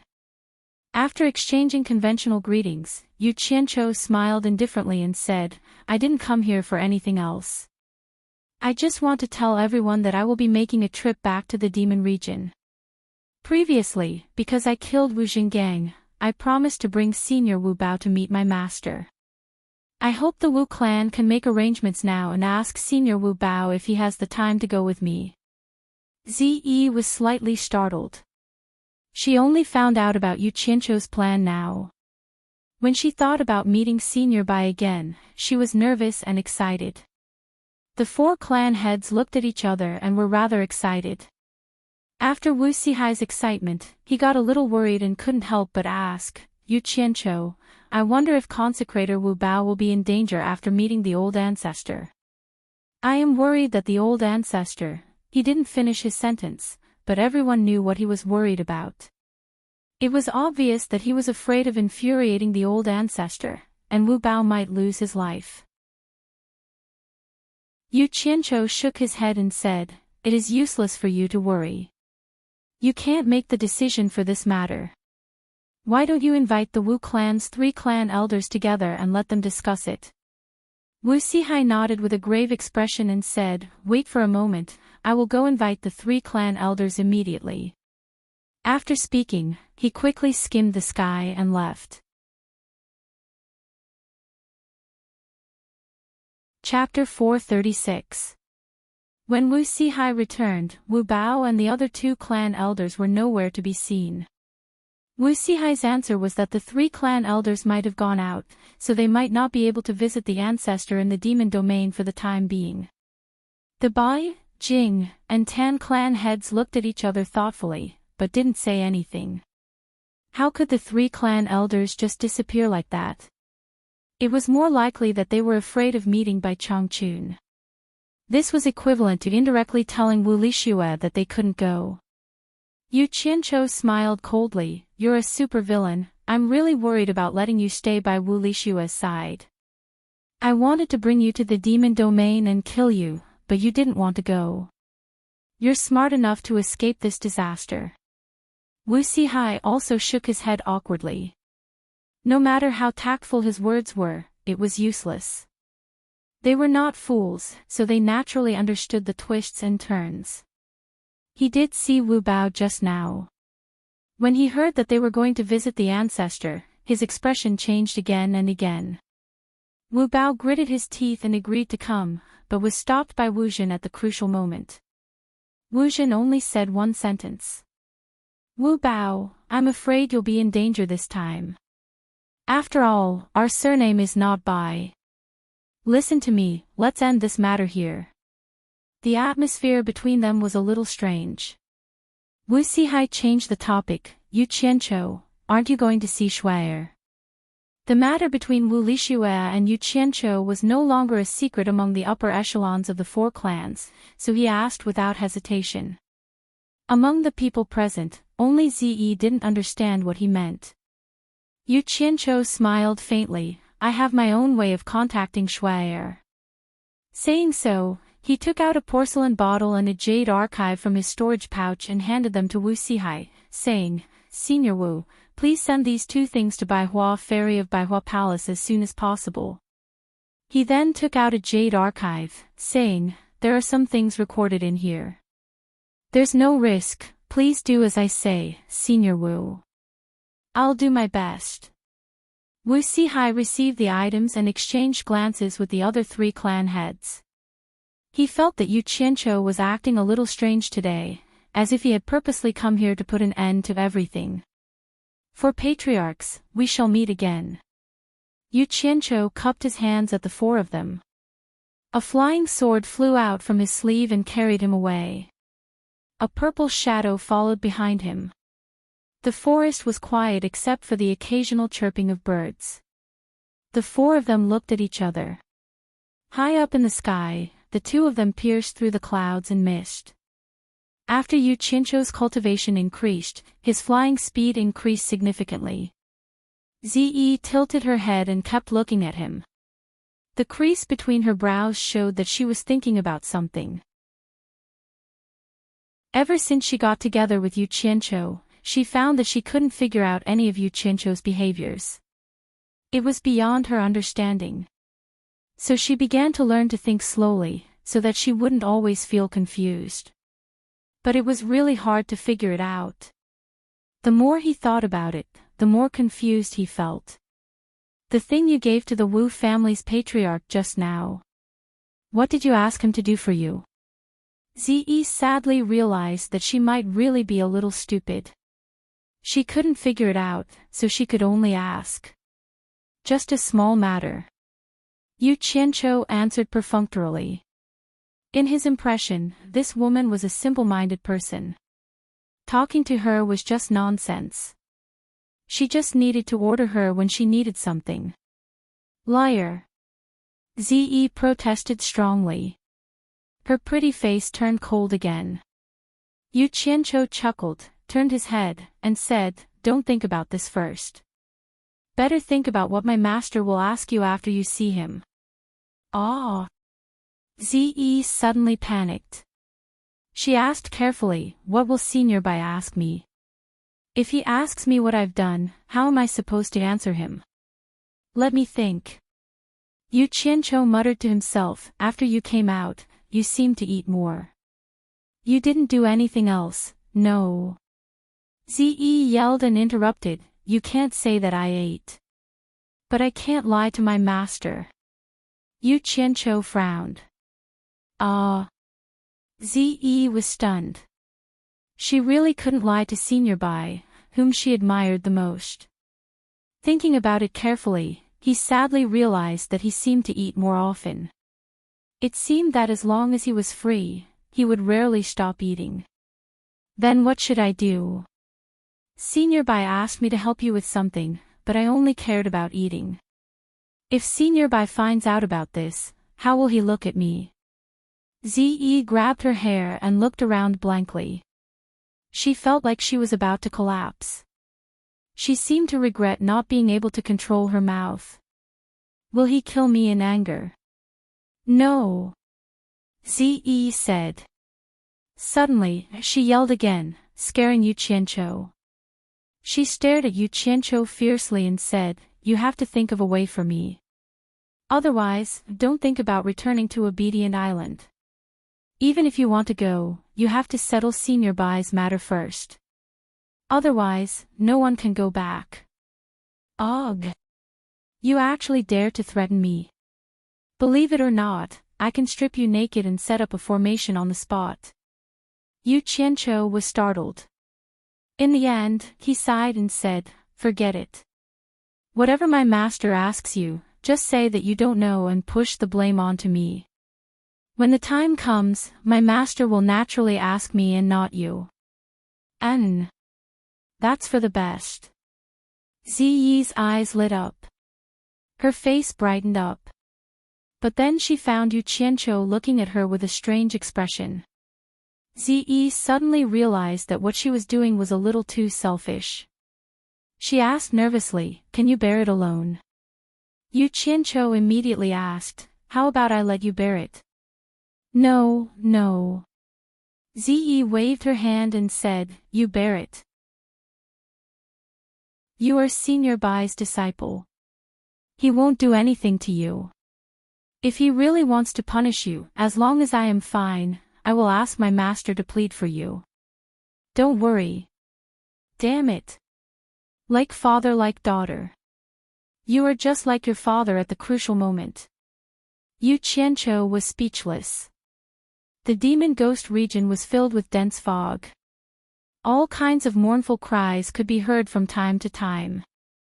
Not long after the two of them entered, some small demons and ghosts peeked at them. When they saw Yu Qianqiu's face, they quickly closed their drooling mouths and buried their heads in fear. The person who came was not someone they could covet. Shuntian Island. In the big house at the center of the island, there was a mat on the floor. It was wiped clean by someone. Bai Changchun was sitting cross-legged with his eyes closed. He was quiet and peaceful. Beside him, there was another person lying on his side. He was supporting his head with one hand and spinning a teacup with the other. Who else dared to be so unscrupulous around Bai Changchun? It was Mr. Nongzhu, the owner of the purple bamboo forest in the South Sea. The lid of the teacup buzzed and stopped. Two slender and fair fingers flicked on the surface of the teacup. Nongzhu raised her head out of boredom and asked, Bai Changchun, are you really sure that Yu Qianqiu can protect my daughter? Bai Changchun refused to answer this question, which had been asked hundreds of times. Ever since he returned from the South Sea, Nongzhu had been eagerly coming over and staying on Obedient Island ever since. He would ask the same question a few times a day, but he had never been seen seriously cultivating. Even Bai Changchun wondered how this guy had reached the middle stage of deification. Seeing that he did not answer, Nongzhu sat up and took out the flute from his waist. He asked, Bai Changchun, don't you feel bored sitting here all day? Do you want me to play a song for you? Bai Changchun abruptly opened his eyes and stared at the face that was right in front of him. He said in a low voice, if you continue to chatter like a woman, I don't mind crippling you for a few hundred years and sending you back to the soul formation initial stage. Ah. Nongzhu quickly retracted his head. Bai Changchun snorted and closed his eyes again. After a while, he opened his eyes again and frowned. Why are they here? Their cultivation has improved again. Who? Nongzhu jumped up and said excitedly, who is so stupid to break into your territory? He was bored to death after staying here for so long. Today, he could finally see what was going on. Your baby daughter. Bai Changchun finally replied. What? You mean Zi is back? When will she arrive? Nongzhu's handsome face twisted with excitement. He immediately released his divine sense and spread it around the demon ghost region. However, his cultivation was much lower than Bai Changchun's. He tried his best but still could not find Zi. But he was sure that it would take some time for his daughter to arrive if he could not find Zi with his divine sense. Yu Qianqiu and Zi crossed the 1,000 miles lake and landed on the island. Miss Mu also found them and was waiting for them on the island. Yu Qianqiu directly asked, is my master here? Lady Mu nodded slightly and looked enviously at the two of them leaving together. As soon as they entered the big house, they saw two masters sitting cross-legged on one side. At this time, Nongzhu had already concealed her sparse image and completely looked like a master. Yu Qianqiu and Zi were stunned at the same time. They did not expect Nongzhu to be here. They quickly saluted.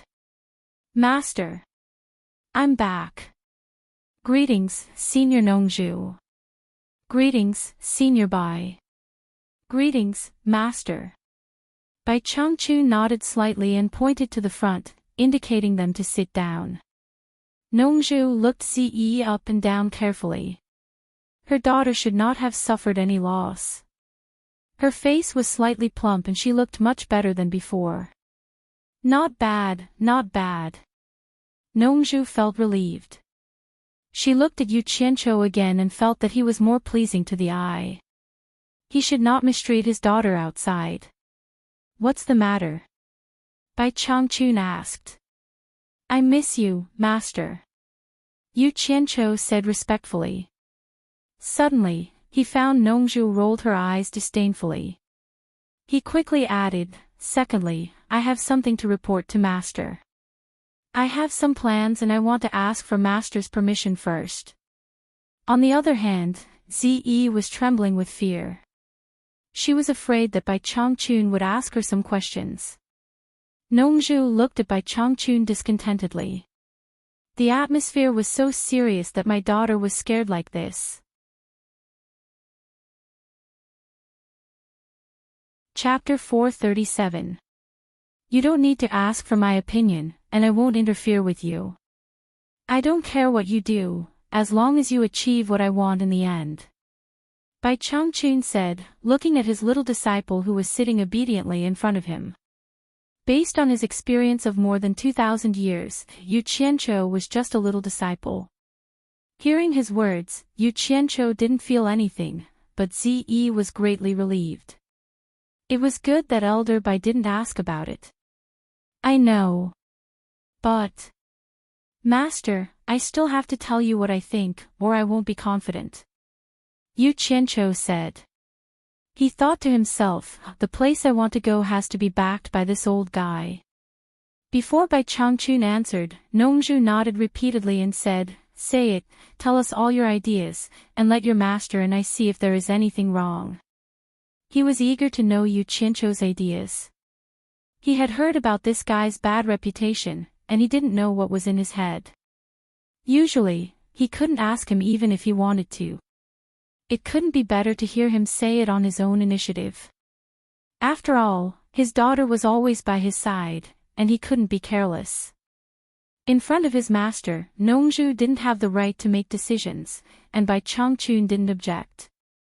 Yu Qianqiu thought for a while and said, Master, to be honest, before I became your disciple, I didn't have a good reputation in the cultivation world of Huaxia, and I had a lot of enemies. This time, it was difficult for me to move forward in the cultivation world of Huaxia. I wanted to do my bit for the cultivation world of Huaxia, but I was always plotted against by various sects, and I couldn't do what you asked me to do. I'm really ashamed. Before he finished speaking, he saw Nongzhu laughing happily.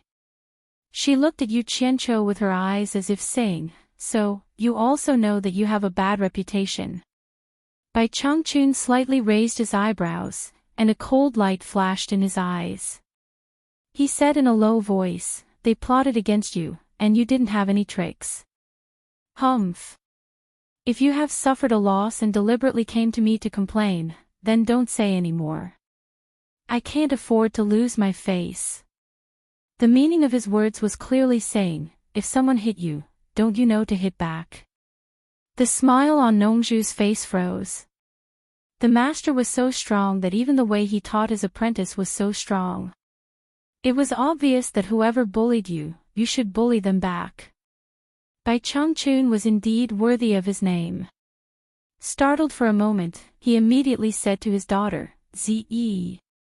Elder Bai's words are priceless advice, you must remember them well. Actually, even without his instruction, Ziyi had already regarded Bai Changchun's every word and action as a rule. She nodded repeatedly and said, I will remember. Yu Qianqiu respectfully said, what teacher said makes sense. After disciple joined the Cultivation Alliance, I did the same thing. That's why I had a conflict with the Dalu sect, which is ranked second among the Raichi sections. In the end, the disciple lost more than 200 subordinates while the Daluo sect lost more than 1,000 people. No one gained any advantage in the conflict. Instead, the Huaxia Cultivation Alliance was weakened and the foreign cultivators gained the upper hand. I want to. Wait. Nongzhu stopped him.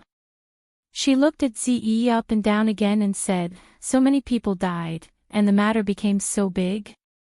There are many cultivators in the Daluo sect at the final stage of the nature's test. Ziyi, are you okay? Damn it. It's not too late for you to say it after I'm done. Yu Qianzhou glanced at Nongzhu unhappily. It was not a good feeling to be interrupted in the middle of a conversation.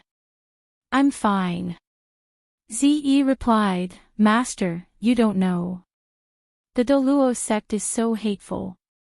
As soon as Yu Qianzhou and I arrived in the Huaxia cultivation world, the head of the Doluo sect came looking for trouble and fought with Yu Qianzhou.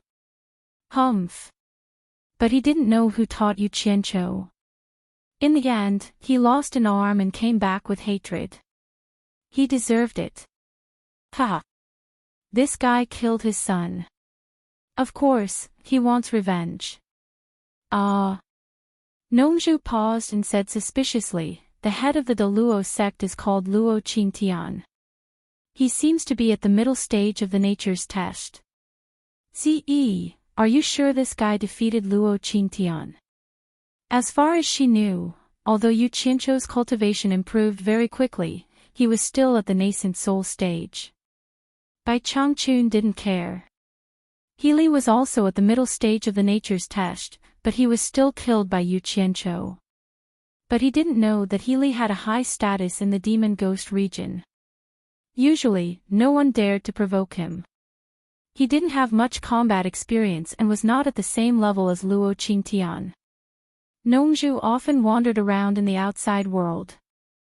Naturally, she knew this better than Bai Changchun. Master, yes, it's that guy called Luo Qingtian. After he was defeated, he said that the grudge between the Doluo sect and Yu Qianzhou was written off. But after that, he still allowed his disciples to provoke us. Not long ago, in Wanghai town, for Doluo sect cultivators at the late stage of the nature's test led more than 1,000 disciples to fight with us. Ha! In the end, more than 1,000 disciples were almost killed by Yu Qianzhou's subordinates, Zi said with a smile. This was the nature of women.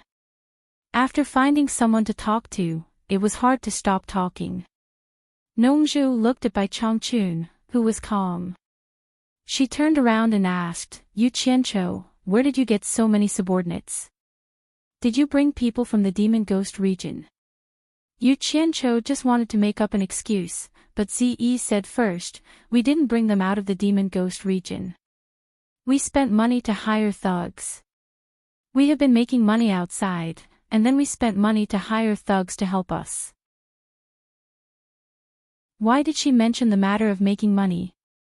Yu Qianzhou sweated profusely. He was almost stunned. Before coming here, he deliberately mentioned Bai Changchun to scare this one-track mind. He was afraid that she would talk nonsense. Who knew that once she started talking, even if he put a knife on her neck, she couldn't stop talking. It seemed that he had underestimated this woman's mouth. Spent money to hire thugs. Such a hooligan way of doing things. Well, that sounds like your style. Nongzhu laughed. If Ce didn't need to do anything, she wouldn't be in danger.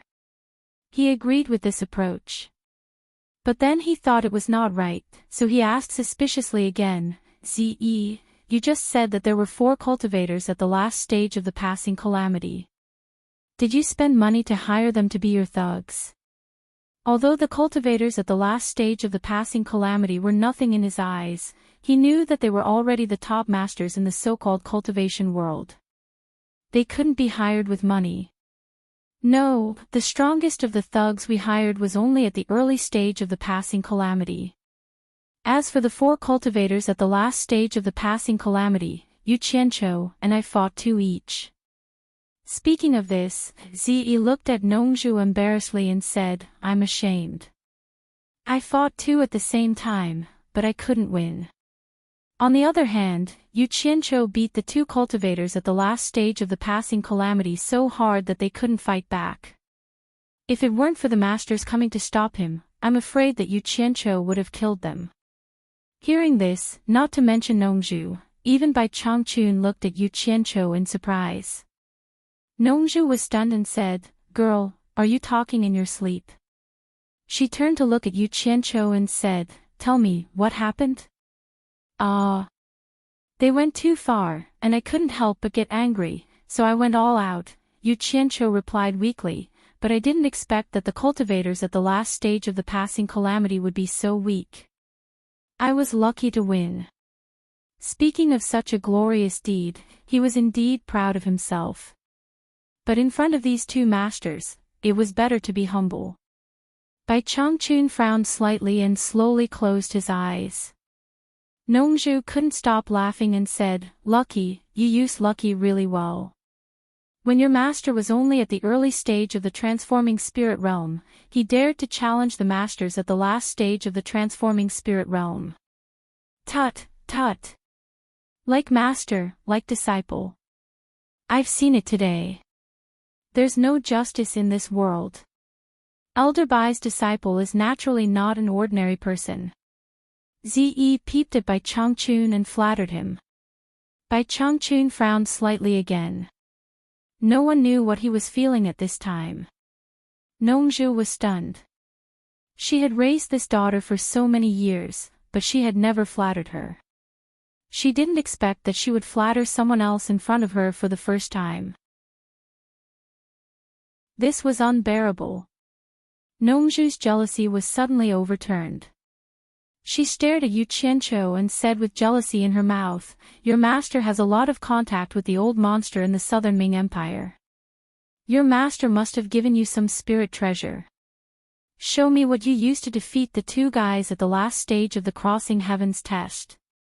This, that. Yu Qianqiu lamented in his heart. Zi was so talkative that she finally talked about something she shouldn't talk about. The black fire-flying sword was made of the ghost fire of the netherworld.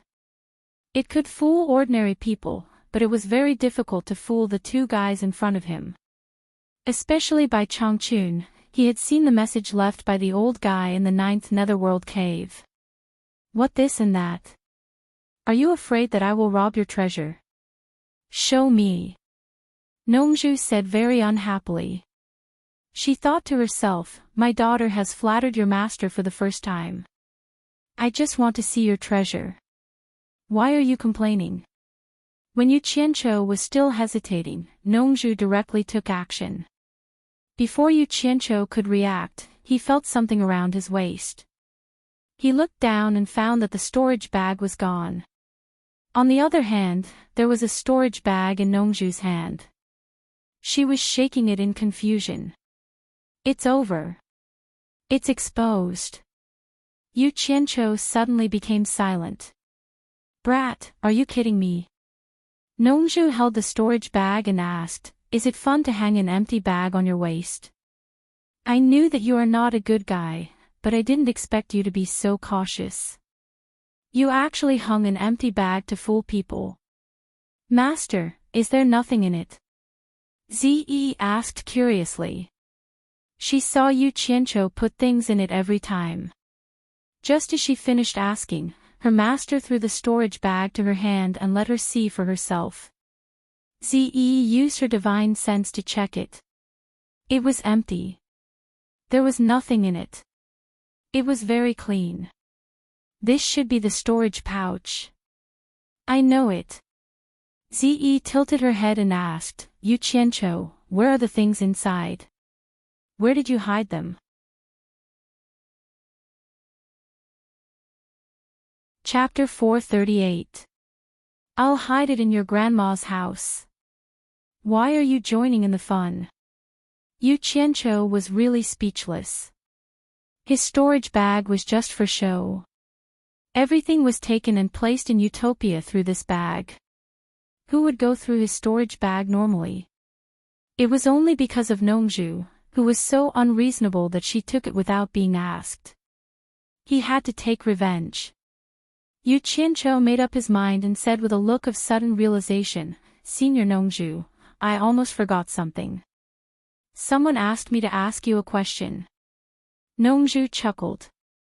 "Trying to change the topic? Among the people you know, who else knows me? Old thing. Don't regret it." Yu Qianqiu was overjoyed, but he put on a serious face and said, "Someone told me to ask you if you know someone called Xiaoyao." Nongzhu's teasing smile froze on her face. She probably wouldn't be able to recover in a while. Bai Changchun opened his eyes and glanced at the father and daughter with a strange expression. Then, he closed his eyes again as if he didn't hear anything.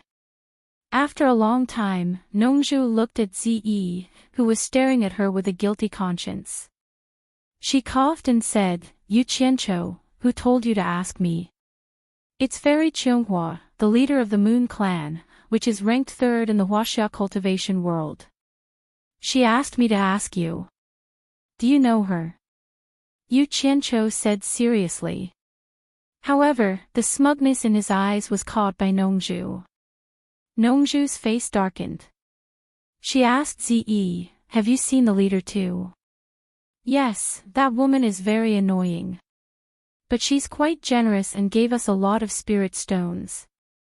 Ziyi smiled. "Since she gave you spirit stones, how can you talk bad about her behind her back?" Nongzhu reprimanded. However, he heaved a sigh of relief. It was clear that Yu Qianqiu knew something, but Ziyi was still in the dark. Ziyi stuck out her red tongue and quickly shut up.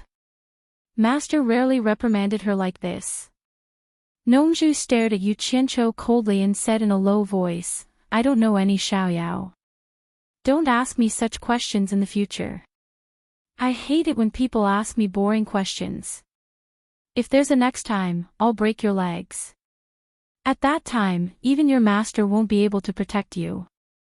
The warning in his words was very strong. Yu Qianqiu nodded in agreement. After what he had done, the other party would probably back off and not make things difficult for him anymore. However, Yu Qianqiu's plan was wrong. Nongzhu was apparently not afraid of his threat. She said indifferently, "Cut the crap. Take out your treasure. If you continue to hide it, I will strip you naked and search for it." It seemed that she wanted to catch Yu Qianqiu and take revenge on him. Yu Qianqiu's face twitched. He thought to himself, "Fine, you are so cruel. When I bring Qianghua Fairy to the purple bamboo forest in the South Sea, I will definitely let you reunite with your wife and have fun. To be honest, Senior Nongzhu, I really don't have any treasure. The so-called treasure is just a way to condense fire under the guidance of my master. It can fool others, but it's not elegant in front of you." Yu Qianqiu said with a bitter smile. "Condense fire? What kind of magic art is that? I've never seen your master use it. Come on, show it to me and see if you can fool me." Nongzhu suddenly became interested. Ziyi had been with Yu Qianqiu for a long time, but it was the first time she heard this. Her face turned cold. She gave Yu Qianqiu 2 words in her heart, "Liar. How dare I show off in front of you? You don't have to, right? Cut the crap. Hurry up." Yu Qianqiu scratched his head. Under the gaze of the father and daughter, he stretched out his palm. In the room, a green shadow was shining. A green fire was ignited in Yu Qianqiu's palm, and it started to spin rapidly. As the fire gradually grew smaller, the misty green light in the room disappeared, and a green flying sword floated above his palm. Bai Changchun didn't care about it at all. He knew when Yu Qianqiu practiced this magic art. Ziyi was stunned. It turned out that Yu Qianqiu's flying sword was condensed by fire. No wonder his sleeve was like a storage bag, and he could summon a flying sword just by waving his hand. Hee hee. Interesting. Nongzhu raised her hand and took the green flying sword into her hand. She flicked the sword with her slender fingers, and the sound of metal clanking could be heard. She couldn't help but exclaim, "Thousands of magic arts, endless and endless. It's really magical, really magical." Ziyi tilted her head and looked at it for a while. Suddenly, she frowned and said, "Yu Qianqiu, you didn't use a green flying sword to defeat the 2 cultivators at the end of the nature test stage. What I saw was clearly a black flying sword. Could it be condensed from black flames?" She didn't know what the green fire and black fire meant. She just thought that the green fire could condense into a green flying sword, and the black flying sword must be condensed by black fire. Black fire. Nongzhu was shocked and stared at Yu Qianqiu in disbelief. Even Bai Changchun opened his eyes instantly. His eyes were as sharp as a knife, piercing Yu Qianqiu's body. Damn it! Ze, you bitch, you win. Yu Qianqiu's eyes flickered, and he felt extremely guilty.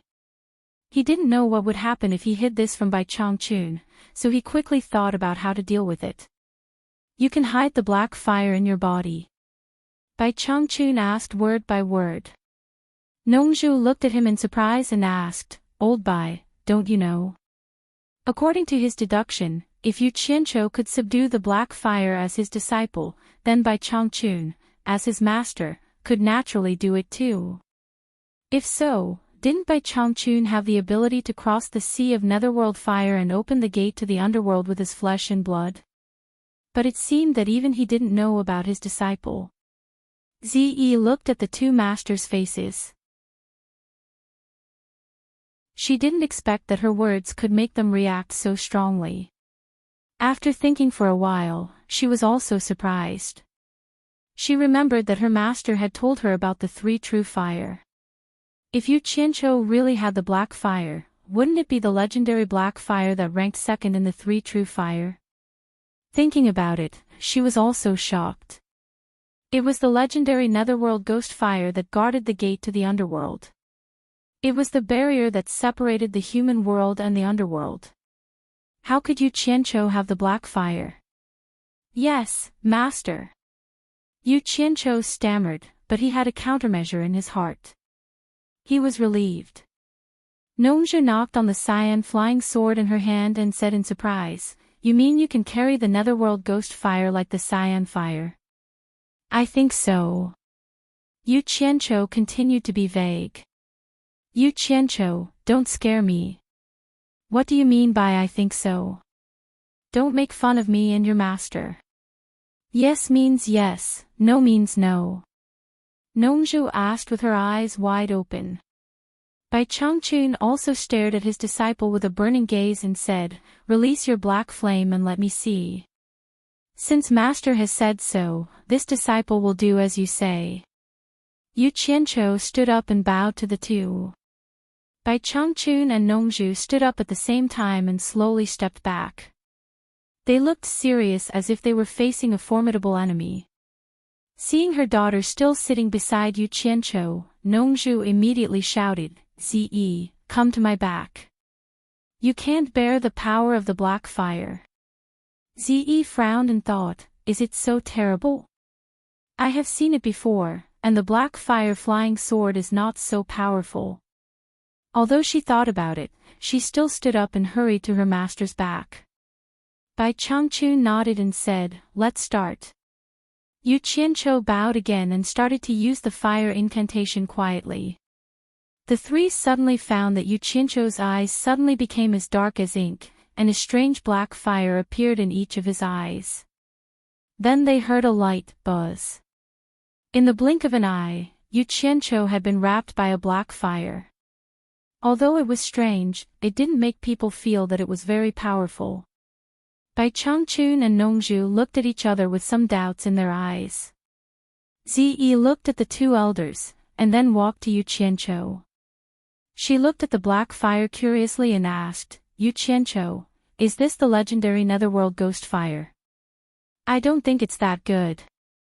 Nongzhu turned her head and said, Old Bai, didn't you say that you had stayed in front of the netherworld fire? Let's see if it's true or not. It looks like it, but it doesn't have the power of the netherworld ghost fire. Bai Changchun frowned. That's strange. Nongzhu shouted to Yu Qianqiu, Boy, you didn't make a fake thing to scare people, did you? This is my trump card at the critical moment, and it's the first time I show it to people. How dare you doubt the power of my trump card? Yu Qianqiu rolled his eyes and said to Bai Changchun respectfully, Master, I have restrained the power of the black fire. If you want to see it, I can release it at any time. Good. Release it and see. Bai Changchun said without hesitation. Nongzhu shouted again, Ze, come back. Ze didn't care about the two old guys' shock and thought, there's nothing to be afraid of. She couldn't disobey her master, so she walked back slowly. Yu Qianqiu glanced at her and thought, you talk too much. I'll teach you a lesson today. A ghastly and cold aura burst out from Yu Qianqiu's body in an instant. All kinds of extreme negative aura, such as despair, desolation, loneliness, brutality, and death, had filled the whole room in an instant, making people feel like they were falling into the sea of bitterness and unable to escape. Bai Changchun and Nongzhu's pupils suddenly shrank. Bai Changchun even shouted, yes, it's the netherworld ghost fire. At this time, Yu Qianqiu, wrapped in the black fire and all kinds of extreme aura, came to the human world like a messenger of the underworld. He wanted to trample on happiness and spread the glory of the god of death. Under Yu Qianqiu's deliberate obstruction, Ze in the hall shuddered again and again. She was originally walking toward her master, but she suddenly stopped. She was on the verge of collapsing, and her mind became absent-minded. His body and mind were immersed in endless sorrow. He thought about his parents whom he had never seen before. Why did his parents abandon him when he was born? If even his parents abandoned him, then what was the point of him living? It was better to die.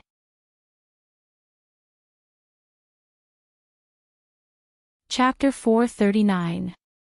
An endless stream of negative emotions silently descended upon Ze. Furthermore, she was completely defenseless. Even though Ze's cultivation was at the end of the tribulation passing stage, her mental state was on the verge of collapse. She even had the thought of suicide. For people like Bai Changchun and Nongzhu, their divine sense was as strong as steel and their psyche power was very strong. The negative emotions were not enough to affect them. However, the chill that went deep into their bones forced them to use their cultivation to resist it. Bai Changchun was fine. Firstly, his cultivation was very strong. Secondly, he had been to the sea of netherworld fire, so he was not surprised. Nongzhu was shocked. It was not that she could not resist it, but for the first time, she found that the netherworld ghost fire was not hot. It was the other extreme of the fire that she knew. It was extremely cold, which could not be measured by the common sense of the human world. The two masters were looking at Yu Qianqiu. Suddenly, they found that Ze was lying on the ground. Nongzhu exclaimed, Ze, what happened to you? She threw away the green flying sword in her hand. He teleported to Ze quickly and helped her up. While he was distracted, all kinds of extreme negative emotions quickly invaded his mind. Nongzhu was shocked and quickly dispelled the evil thoughts. Put away the black fire. Bai Changchun shouted. Yu Qianqiu did not dare to hesitate. He quickly put away the black fire and the green flying sword that Nongzhu threw away. The gloomy atmosphere in the room quickly disappeared, and the low temperature dissipated. Nongzhu held Ze up and pointed two fingers. A dazzling silver light appeared on her fingertips, which illuminated the whole room. Then she pointed between Ze's eyebrows. The silver light was slowly injected into Ze's body. Ze's whole body was suddenly covered with a misty white light. Yu Qianqiu did not understand what it was, but Bai Changchun shook his head slightly. Nongzhu really loved her daughter. She injected 10 years of cultivation into her daughter's body without any hesitation. 10 years of cultivation of a cultivator in the middle stage of the divine transformation realm was equivalent to 100 years of cultivation of Ze. Ze slowly woke up and saw her master hugging her. She shivered and her teeth trembled as she said, Master, disciple is so cold. Am I going to die? Nonsense. I will drive the cold away for you. Nongzhu's eyes turned red in an instant. With a muffled hum, her body suddenly emitted a dense white flame, wrapping Ze in her arms. Ze's tense body gradually relaxed, and her face began to regain color. She was so comfortable that she fell asleep. Bai Changchun frowned and shouted, "Nongzhu, that's enough.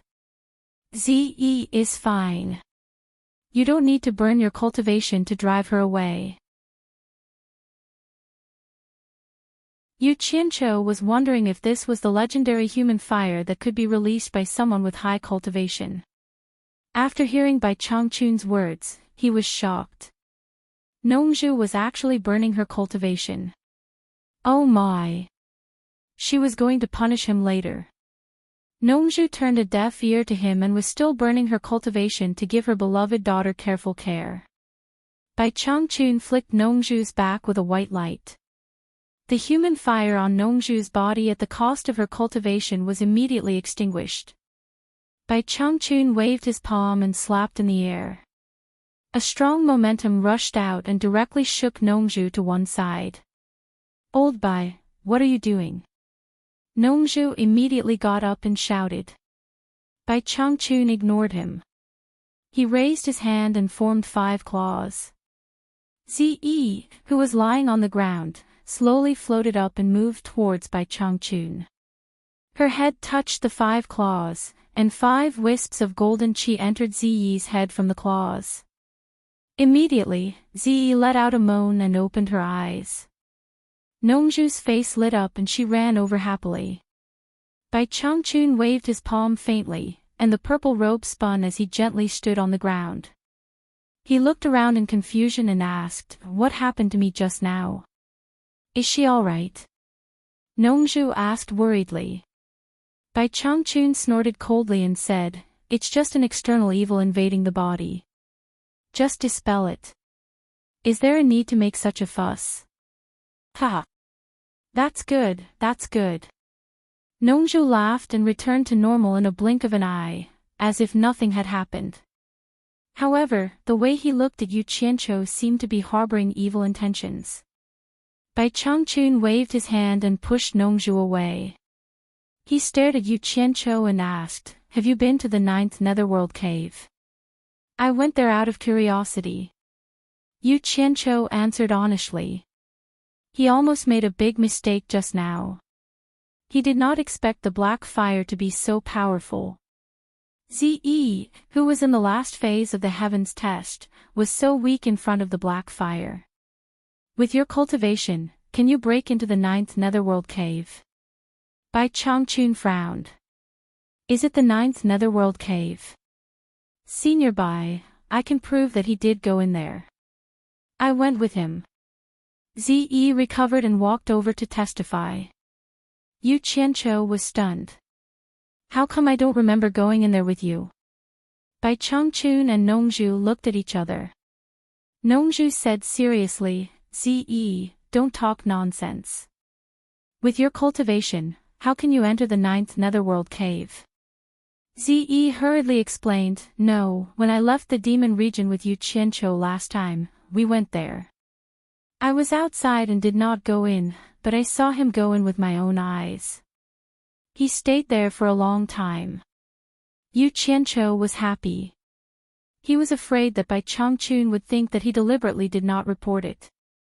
Now that Ze said it, it could be explained. It was not that he did not want to tell her, but he did not come back until now. That was why he did not tell her. He guessed right. Although Bai Changchun did not care whether he could have the black fire or not, he suspected that he deliberately did not say it. Now that Ze said it, he felt a little relieved. "With your cultivation, can you enter the Sea of Netherworld Fire?" Bai Changchun asked. Yu Qianqiu scratched his head and smiled embarrassedly. "To tell you the truth, I was curious and wanted to see what the legendary 9th Netherworld cave looked like. Who knew that it was so dangerous inside? After I went in, it was difficult to come out. But I accidentally found that the green fire on me could restrain the chilly wind and evil spirit in the cave, so I went in." Nongzhu clicked her tongue and exclaimed, "You're really bold. You actually entered the 9th Nether cave just because of a moment of curiosity." There was something in his heart that he didn't say out. "Even I dare not go deep into the end." Even if you can go there, with your cultivation, it is impossible to go through the eye of the wind. How did you go there? Bai Changchun asked coldly. He had high expectations for Yu Qianqiu, but he would not allow him to use his expectations to deceive him. If so, how could he entrust the position of the Demon Region torture envoy to him in the future? It was better to kill him on the spot, lest he entrusted it to the wrong person. Nongzhu was someone who knew Bai Changchun well. She immediately felt the killing intent in his words and could not help but be secretly shocked. She did not say a word. Yu Qianqiu acutely noticed this, and his back broke out in cold sweat. His divine sense quickly locked onto Utopia. If he found anything wrong, he would escape immediately. However, he still scratched his head and smiled embarrassedly. I'm afraid people will laugh at my method. I really can't go there, so I used a stupid method. I dug a tunnel under the eye of the wind and went in just like that. What? You dug a tunnel in the 9th netherworld cave. Nongzhu did not want to speak anymore, but she could not help but say something when she heard such a ridiculous thing. In fact, he had entered the 9th netherworld cave before, but he could not go through the eye of the wind. Bai Changchun was stunned as well, and said, It's all solid netherworld metal inside, how can you dig a tunnel? Hee.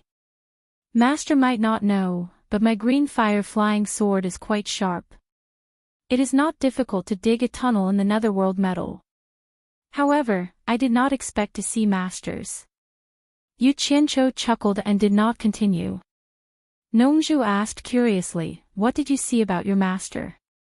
Yu Qianqiu scratched his head and said with a tight-lipped look, Nothing much, just a few words.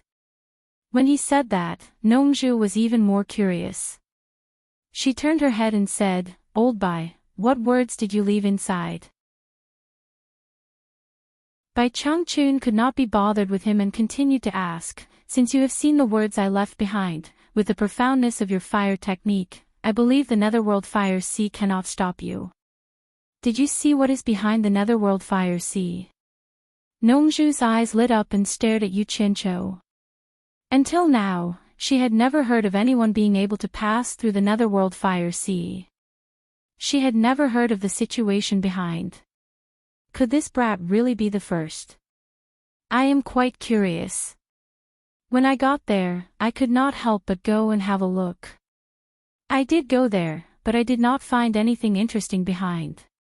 Yu Qianqiu thought for a while and said, There is a huge netherworld metal mountain wall, on which there are many skulls of different sizes carved. There is also a huge door. Other than that, I did not see anything good. The netherworld gate. Bai Changchun and Nongzhu were shocked at the same time.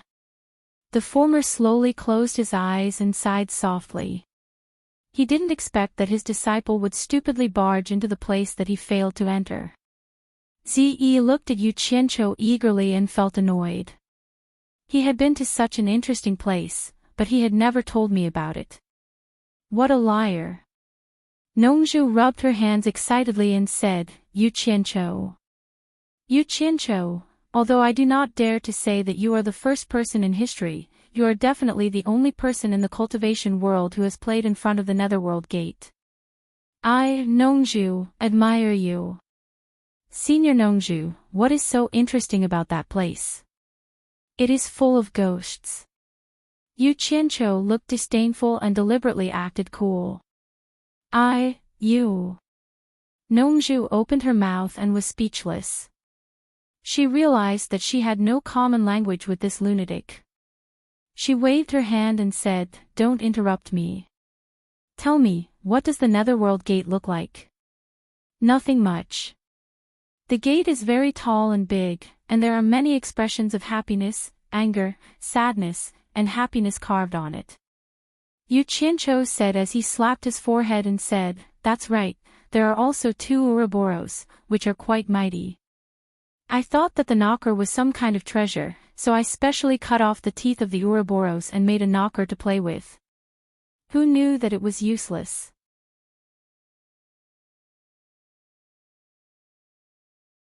Chapter 440. The corner of Bai Changchun's mouth twitched. Nongzhu's expression was even more interesting. It was no exaggeration to say that her expression was ever-changing. She gritted her teeth and asked, "Did you saw off the knocker of the gate to the underworld?" "I didn't get all of them, just one.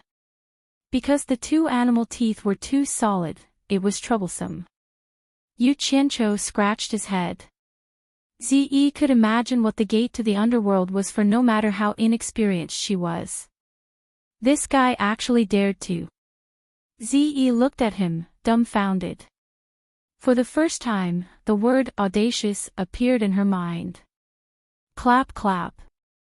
Nongzhu's gaze lingered on the master and disciple. She shook her head and exclaimed, "Like master, like disciple. I admire you so much.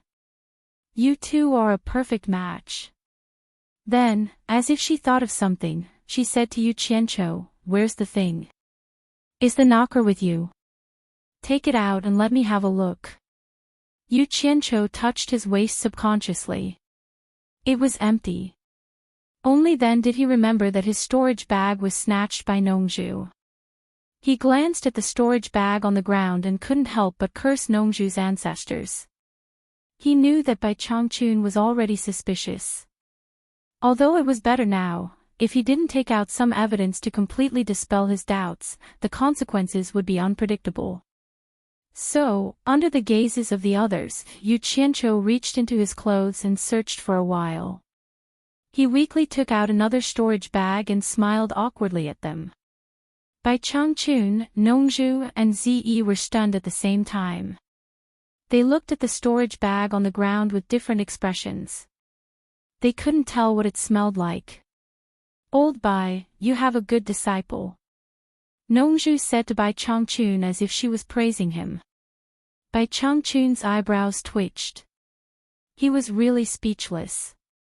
"I have offended too many people in the cultivation world, so I had to hang this storage bag to confuse the enemies outside," Yu Qianqiu explained. Actually, even this storage bag was taken from Utopia at the last minute.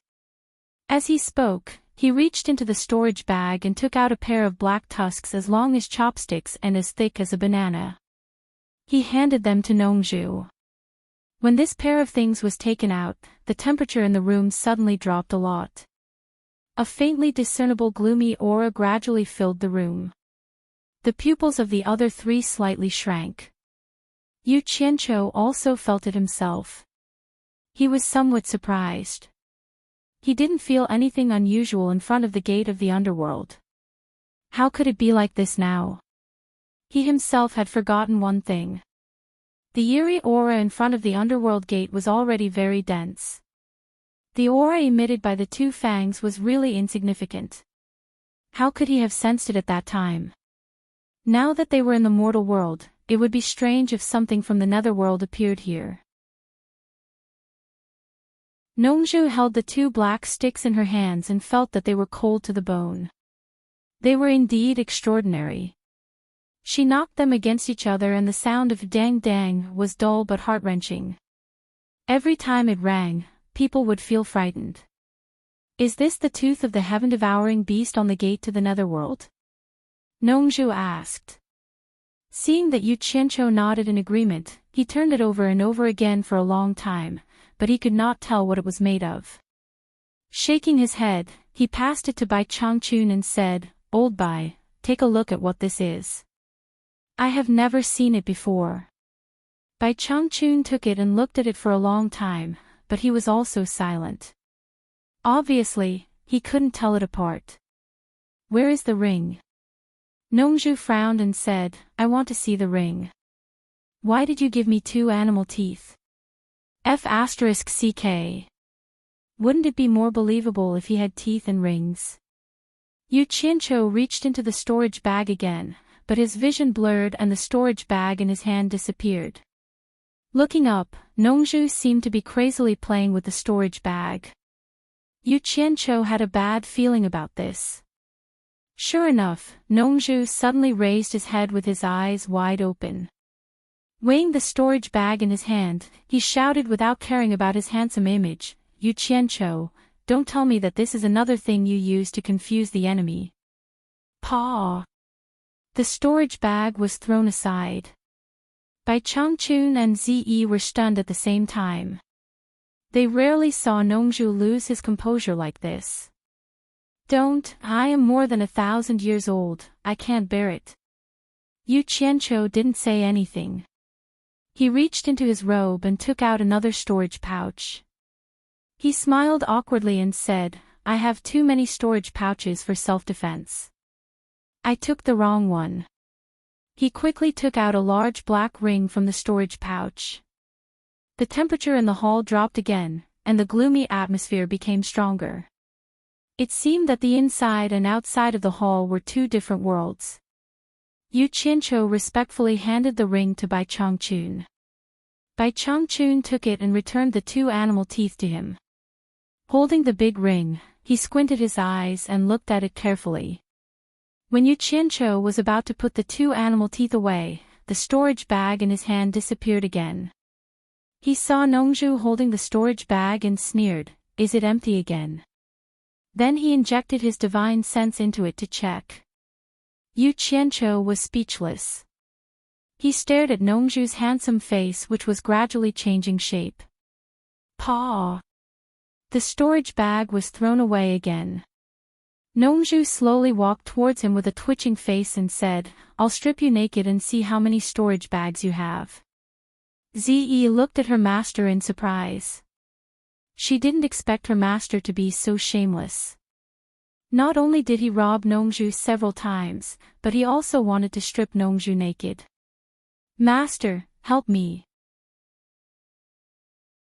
Yu Qianqiu felt wronged and moved to Bai Changchun's side. Bai Changchun stared at Nongzhu coldly and scolded, Have you had enough? Don't you act like a master. Then he threw the big ring to Nongzhu. Nongzhu caught the big ring and was slightly stunned. Looking at Zi, he realized that it was inappropriate. Stripping a man naked in front of his daughter was not something a father should do. Shame! She was so angry that she became muddle-headed. How could she say such things in front of her daughter? In order to cover up her embarrassment, Nongzhu held the big ring and examined it seriously. After looking at it, she nodded and said, This thing is obviously made of the same material as the two beast teeth. We can't tell, so it must be something rare. Maybe Nanming can recognize it. Why don't we show it to him? After a pause, Nongzhu suddenly laughed out loud and said, Old Bai, with this thing in hand, even if you can't harvest any of the flame-deficient profound fruits outside, and even if it's difficult to invite that old guy from Nanming, I guarantee that he will still come to you. That old guy can't resist the temptation of this rare material. Ha! Bai Changchun nodded slightly. He had already imagined what Nongzhu said. Nanming would come to him and beg him. He couldn't help but smile. But then he frowned and subconsciously looked at Yu Qianqiu. This thing was his disciple's. As a master, how could he use his disciples' things without permission? Not to mention, he had never given anything to Yu Qianqiu. Nongzhu knew Bai Changchun very well. Looking at his expression, she knew what he was worried about. This world's #1 master had his own pride. He would rather break than bend. He would never ask his disciple for something. It seemed that it was time for him to be the bad guy again. Nongzhu coughed and said to Yu Qianqiu indifferently, Yu Qianqiu, what do you need these two beast teeth and the door knocker for? If not, you can give them to your master. Your master has great use for them. Since the words were so clear, how could Yu Qianqiu not know what she meant? He immediately offered the two beast teeth and said, Master, if you need them, you can take them. Anyway, they are useless in my hands. If they are not enough, you can tell me.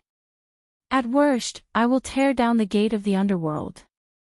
Tear down the gate of the underworld. Nongzhu was shocked and said, Yu Qianqiu, don't mess around. That gate is very important. It is the thing that separates the yin and yang. You can't touch it. The 2 beast teeth and the door knocker are enough. He had heard a lot about Yu Qianqiu, and he knew that there was nothing this guy didn't dare to do in the cultivation world. But how could the cultivation world be compared with the underworld? The underworld was as famous as the immortal world. If he really tore down the gate of the underworld, oh my! God knows what would happen. Ze was shocked by Yu Qianqiu's words again. She stuck out her bright red tongue. She really admired Yu Qianqiu from the bottom of her heart. He wanted to tear down the gate of the underworld. Master! Is it really enough? If not, I can leave the ghost gate alone for the time being. But I can get you another door knocker. Yu Qianqiu patted his chest and promised. Do you really think it belongs to you? Nongzhu was speechless. Bai Changchun stared at Yu Qianqiu with his deep eyes, as if he could see through people's thoughts, which made Yu Qianqiu feel guilty. After a while, Bai Changchun silently put the 2 ferocious broken teeth and the big ring into the storage bag, and said to Yu Qianqiu, "Follow me to the 9th Netherworld Cave." Why would I go to the 9th Netherworld Cave? I just said it casually. Does the old guy really want me to tear down the gate of the underworld? No way. Yu Qianqiu was shocked, but he forced himself to calm down and saluted. Before he could finish the word, yes, he felt his arm was tightened. His vision blurred, and the wind suddenly rushed in his ears. When he opened his eyes again, he was already above the sparkling 1,000-mile lake, flying at a speed that he had never experienced before. His arm was grabbed by Bai Changchun. Suddenly, someone shouted from behind, "Old Bai, wait for me. Don't fly so fast." Yu Qianqiu looked back and saw that the Shuntian island had become a sesame dot. Nongzhu had already followed them from afar and was gradually approaching.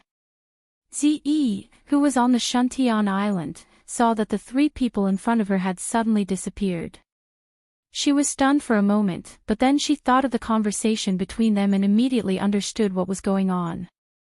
She immediately shouted, "Master, take me to see them." But when she teleported to the sky outside the house, she could no longer see the shadows of the 3 people.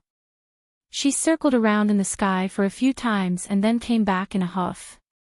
When Nongzhu caught up with them, the 3 people had just passed through the beautiful 1,000-mile lake, turned into shadows and flew into the endless clouds and fog.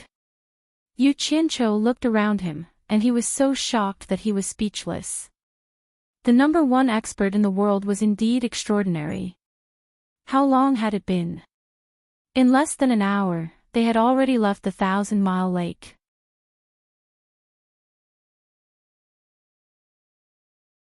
Chapter 441.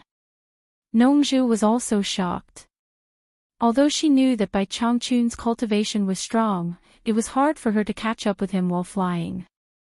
The gap between them was hard to measure. And it seemed that he didn't try his best. What he showed was just average. "Old Bai, why are you in a hurry to go to the 9th Abyss Cave?" Nongzhu asked. Bai Changchun looked ahead and didn't answer her. He sighed in his heart. If he didn't want Yu Qianqiu to take over the demon realm, he wouldn't have to do this. The demon realm had been passed down from generation to generation. The torture envoy of each generation couldn't be easily appointed. They had to be carefully selected without any negligence. Once the wrong person was appointed, the whole world would be in chaos, and the painstaking efforts of the previous torture envoys would be wasted. If Yu Qianqiu was just his disciple, it wouldn't be a big deal. But this guy had great potential and Bai Changchun liked him at first sight. However, he could also tell that this fellow was not someone who would settle down. His actions were sneaky, and he flattered without hesitation. He was not stingy with his flattery, and he did not know what shame was. But these were not the most important things for Bai Changchun. A disciple who didn't have the ability to adapt would be embarrassed. That was why he asked Yu Qianqiu to help the Huaxia cultivation world. The purpose was to train him. In fact, people like Bai Changchun, who had reached the level of cultivation, cared about all the people in the world. Why would they care about the cultivation world of China? In his eyes, the cultivation world had long lost the distinction of nationality. The cultivation world was the cultivation world. Cultivators from different countries were all part of the cultivation world. The soul formation realm cultivators from different countries were just like chickens and dogs in Bai Changchun's eyes. He could kill them in an instant. No one in the world could stop him. But he understood the way of heaven and understood balance was the truth. Since he understood this way, he had to keep it. Bai Changchun didn't have much time.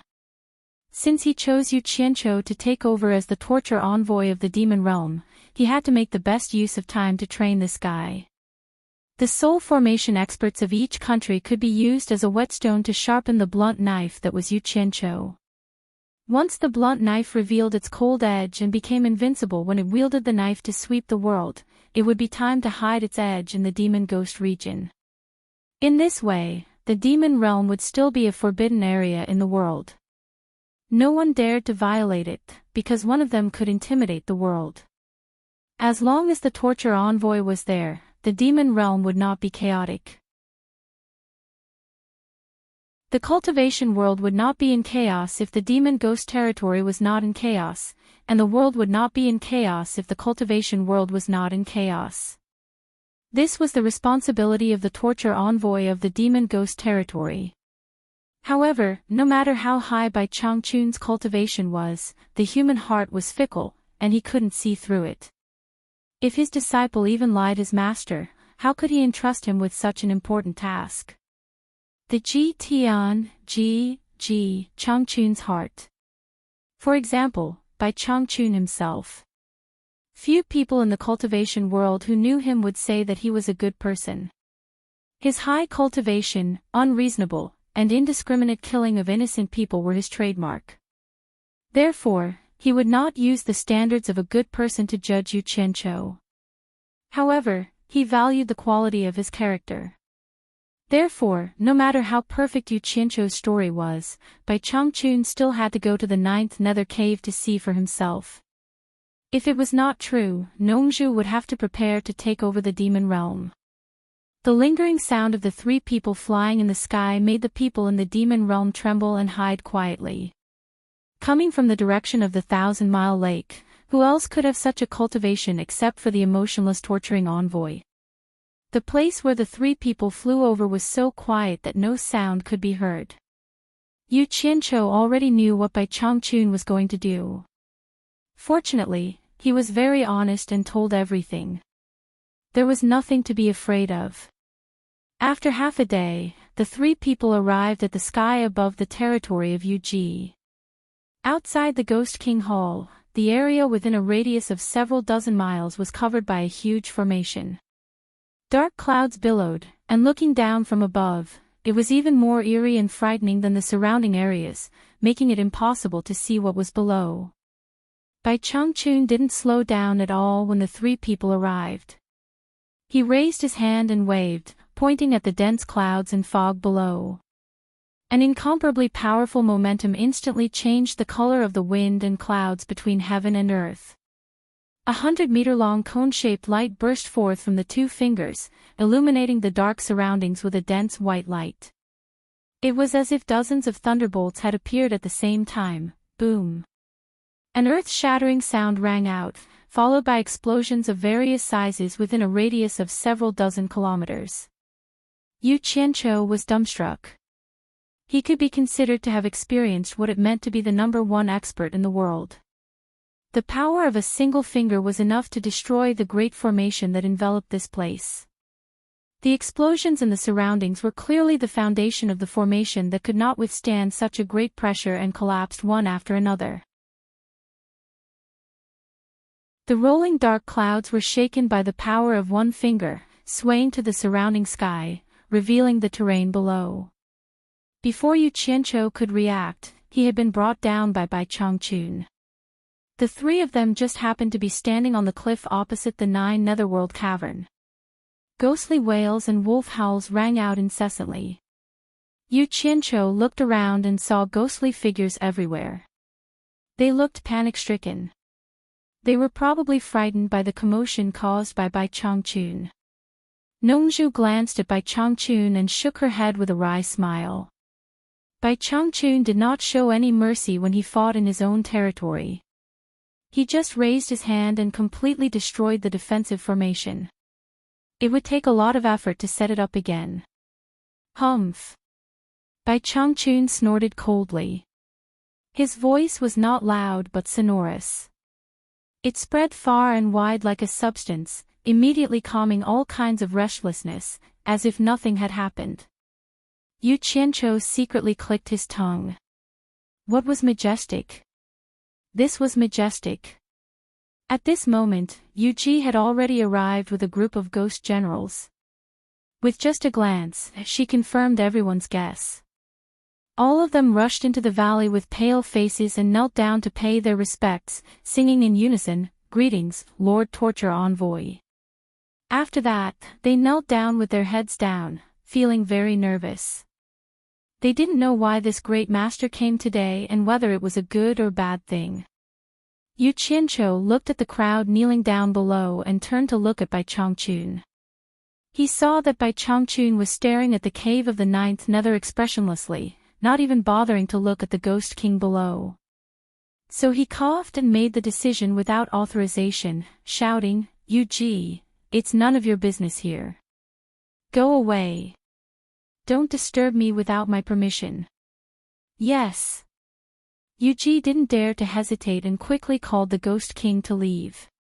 Before leaving, Yu Ji looked back and saw Yu Qianqiu smiling at her. She immediately felt relieved and knew that it was really none of her business. She didn't dare to stay any longer and quickly left. When no one was disturbing them, Bai Changchun said lightly, "Yu Qianqiu, lead the way."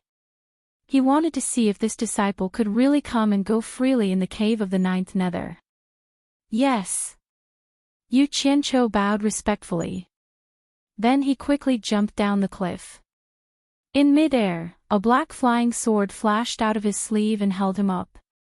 His whole body was instantly covered with dense black fire, and he quickly flew to the cave of the ninth nether.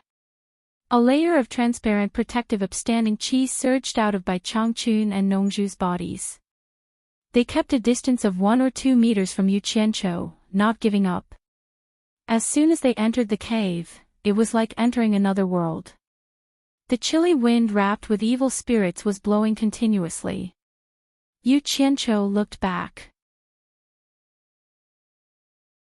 He knew that his speed was too slow for the two of them, so he didn't dare to delay. With a flick of his sleeves, 3 flying swords of blue fire immediately sprang out and spun out, illuminating the path ahead. Yu Qianqiu raised the speed of the flying swords to the limit, and followed the 3 flying swords of blue fire in the cave of the ninth nether. They didn't slow down at all when they turned around, and he made full use of his flying swords controlling skills. What he did made Bai Changchun and Nongzhu look at each other speechlessly. Both of them had been here before, but they didn't dare to rush in the cave of the ninth nether like this. They were not afraid of the chilly wind and black evil spirits in front, but the black evil wind blades behind them were not a joke. They were the nemesis of protective upstanding chi, and they had to be careful with their cultivation. Now they followed behind Yu Qianqiu, and the black evil wind blades that shot at them at a rapid speed immediately disappeared when they touched the black fire on his body. It was the first time for the 2 masters of soul formation stage to fly in the cave of the ninth nether at such a fast speed. Nongzhu was amazed all the way. Fate made fools of people. Sure enough, everything had its vanquisher. Some things really couldn't be solved by the level of cultivation. Hey! Nongzhu, who was flying closely behind, suddenly found that there was a forked entrance in the place where they had just flown past. He was sure that he hadn't seen it when he came in before. Just at this moment, he was almost left behind by Yu Qianqiu in front of him. He was shocked and quickly followed. Without the protection of Yu Qianqiu in this place, he would be exhausted to death if he wanted to go there alone. He didn't have the ability to protect himself like Bai Changchun did. Not long after turning a corner, the wind suddenly whistled and the resistance was amazing. With Yu Qianzhou's cultivation, he couldn't fly against the wind at all. Standing on the flying sword, he was shaken by the wind, so he had to put away the flying sword and walk. Bai Changchun and Nongzhu didn't dare to be careless and continued to follow behind him. After a few hours, Nongzhu saw the 8 powerful wind eyes for the first time. He had never been here before. The black evil wind blades were as numerous as tangles, which was really scary. He didn't care about his demeanor and carefully hid behind Yu Qianzhou. Bai Changchun already had a sword in his hand. Occasionally, there were wind blades that came from tricky angles, but they were all hit by his long sword and bounced off. Presumably, when he came in before, he relied on this skill. Fortunately, it didn't take long for the tunnel dug by Yu Qianzhou to appear in front of them. After the 3 of them rushed in, they were relieved. Although the tunnel was filled with black evil spirits, with Bai Changchun's and Nongzhu's cultivation, such consumption was nothing. "This is the tunnel you dug?" Nongzhu looked around and asked curiously. "At that time, I couldn't pass through the wind eyes above, so I had to come up with this stupid way." Yu Qianzhou smiled embarrassedly. "It's really stupid. It's so stupid that no one can surpass you." Nongzhu murmured softly, and then frowned and asked, "Just now I found another entrance in the tunnel. It didn't seem to exist when I came in before. Does it have anything to do with you?"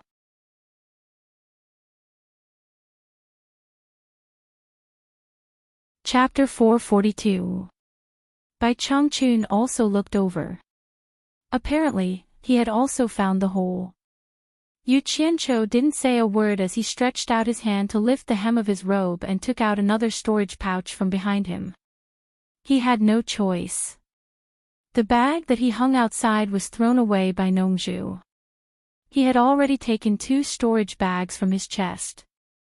It would be inappropriate to take another one from his chest, so he took one from his butt. "You're a genius. You can hide a storage bag on your butt."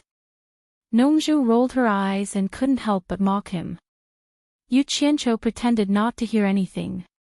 He took out a flying artifact from his storage pouch and said, "I heard that nether iron is very sturdy.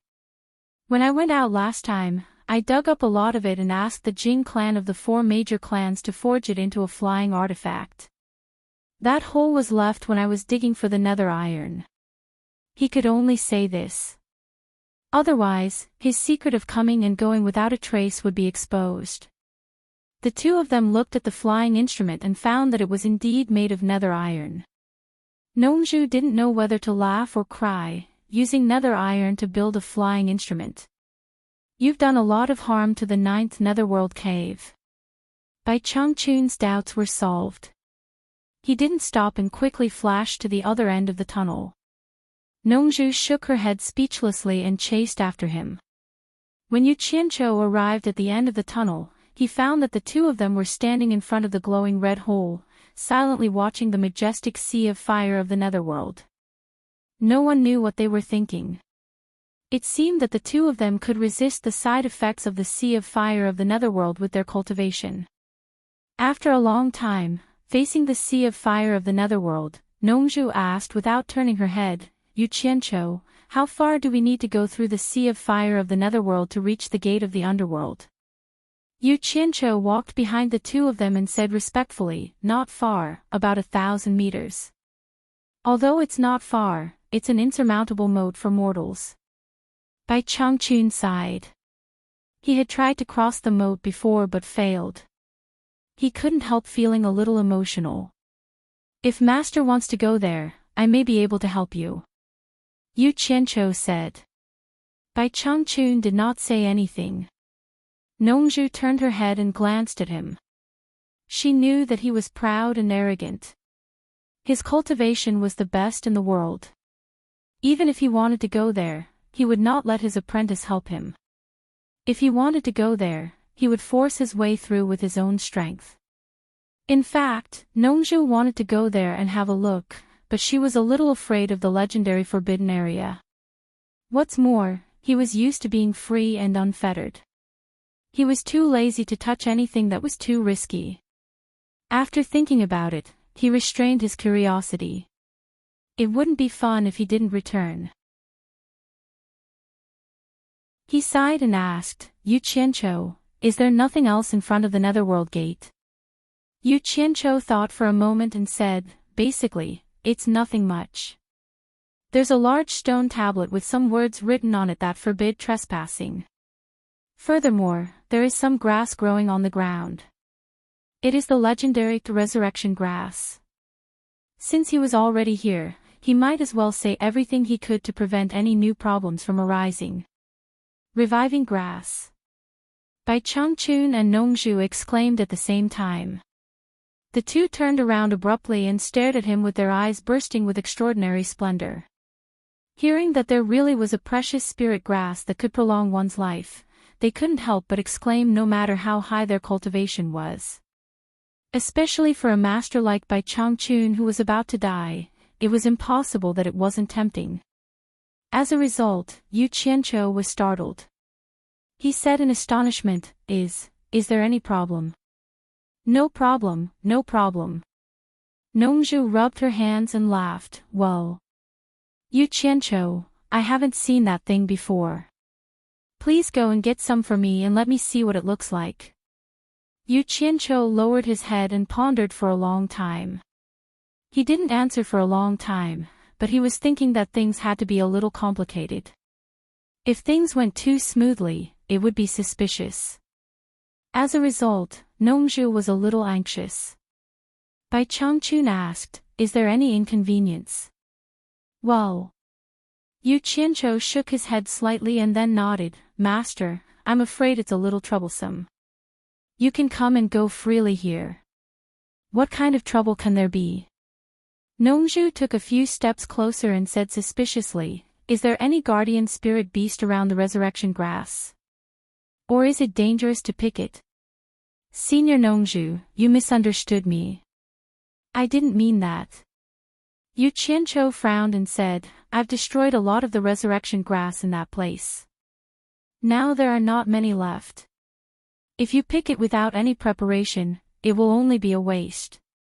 When he said, I've destroyed a lot of the resurrection grass, Bai Changchun and Nongzhu were a little frightened. Wait. Nongzhu raised her hand and said, why don't I understand what you mean? You are a black sheep. Why did you destroy the resurrection grass? For alchemy, of course. Yu Qianqiu said frankly. Alchemy? Nongzhu asked and suddenly showed a look of understanding. She beat her chest and stomped her feet, howling, you are such a coward. Alchemy. You are a black sheep. I understand. You can practice alchemy with anything else. Why do you have to waste this treasure? Aren't you afraid of being punished by heaven? This guy's imagination was really rich. No wonder he was a master of the soul formation stage. Yu Qianqiu curled his lips and said, Senior Nongzhu, you misunderstood me. I am not that stupid. At that time, I didn't pay attention to the method when I picked it. As a result, hundreds of them were destroyed. This guy had the intention to make fun of them. He pretended to be respectful, but in fact, he was not happy. So he had to exaggerate to deliberately scare the two masters. He wanted to torture the two old guys in another way, so that he would feel better. Sure enough, not to mention Nongzhu, even Bai Changchun gasped. Nongzhu's face twitched and said, you actually destroyed hundreds of resurrection grass. You are a black sheep. A real black sheep. Black sheep, tell me honestly, what is going on? This resurrection grass is not a spiritual herb that belongs to the human world. When picking it, you can't touch the vitality of the human world. I didn't pay attention at that time and picked hundreds of them at once. Unexpectedly, they all turned into smoke and disappeared. Speaking of this, Yu Qianqiu could not help but shake his head with a sigh. Then he said to Nongzhu, that's why I said that picking them without preparation can only be a waste. Nongju was stunned and said, I see. So ordinary people can't pick them. As soon as she finished speaking, Yu Qianqiu waved his hand arrogantly and said, it's not that there is no way at all. At least I got 3 of them and made a furnace of 7 orifices exquisite pill. You made the 7 orifices exquisite pill? Bai Changchun and Nongju exclaimed again. Just as the 2 of them relaxed, their hearts started beating wildly again because of this fellow. People of the soul formation stage were also human. They could not resist the temptation, so there was nothing to be afraid of. Although Yu Qianqiu was complacent in his heart, he still looked calm on the surface. However, someone could not calm down. Nongju grabbed his clothes and said fiercely, Boy, don't joke with me. Aren't you afraid of biting your tongue?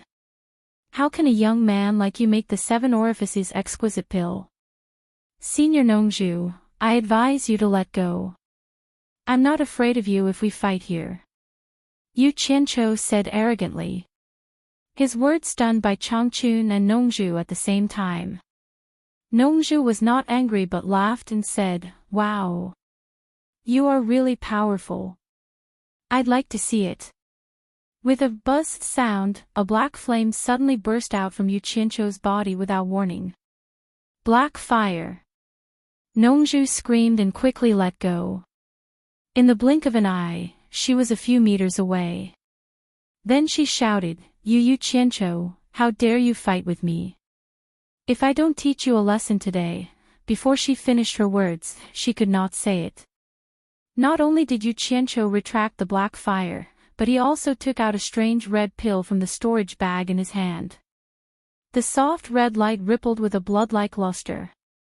The originally lifeless cave entrance suddenly gave people a feeling of burning passion, forming a strong contrast with the previous scene.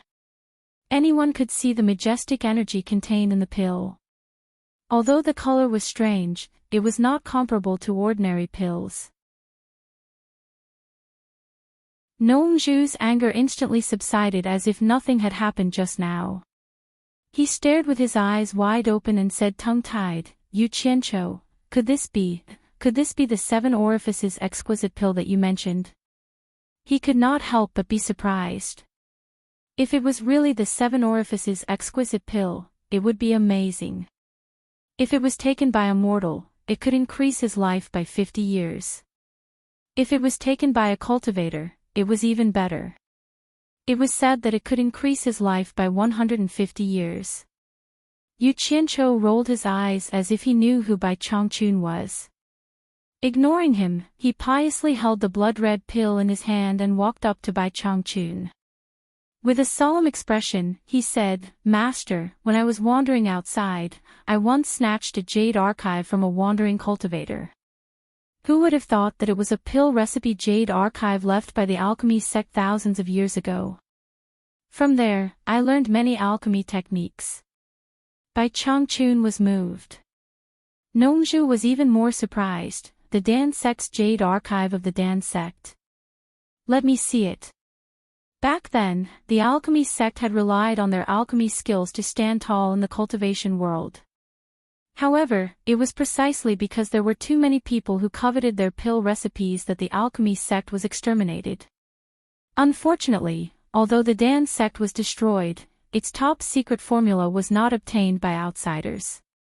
After the incident, the whole cultivation world could not help but sigh. If they knew this would happen, they would not have made the elixirs that could be bought in the past extinct.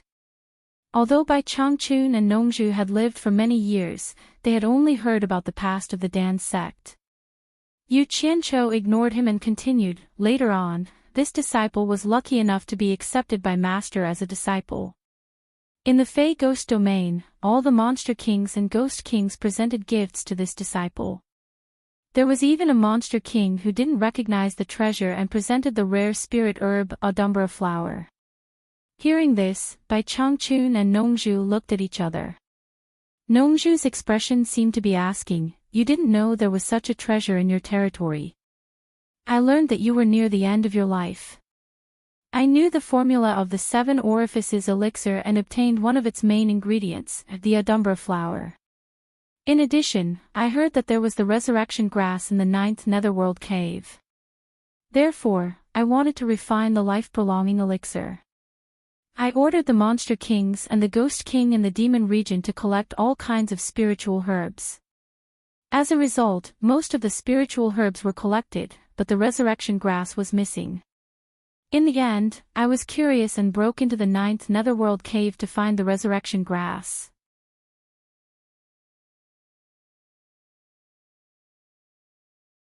Chapter 443. Yu Qianqiu recounted the story of how he refined the 7 orifices exquisite pellet. In short, it was a series of coincidences that led to the successful refinement of the 7 orifices exquisite pellet. Nongzhu clicked her tongue and said, "You rascal, why do all the good things happen to you? I've lived for so many years, yet I'm not as lucky as you. Fate brings about the birth of a spiritual pill." Bai Changchun exclaimed. Now that Yu Qianqiu had presented the pellet to him, how could he not know that his disciple was presenting it to him? Thinking about the reason, he felt that it was the will of the heavens. Just as he was nearing the end of his lifespan, he accepted this disciple.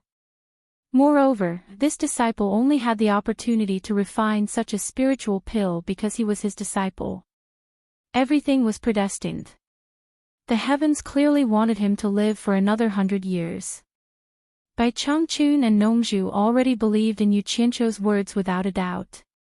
No one would lie on purpose to present such a heaven-defying spiritual pill. As for what he said about robbing a loose cultivator's jade archive, the two of them had no intention of pursuing the matter. The life or death of a mere loose cultivator was not worthy of their concern. From another perspective, Yu Qianqiu had even revealed the privacy of the fight. This further proved his sincerity towards his master. Before I formally acknowledged you as my master, I had nothing on me. I didn't even have a gift. Today, I specially present a 7 orifices exquisite pellet that I personally refined. Please accept it, master. Yu Qianqiu respectfully held up the spiritual pill in his palm.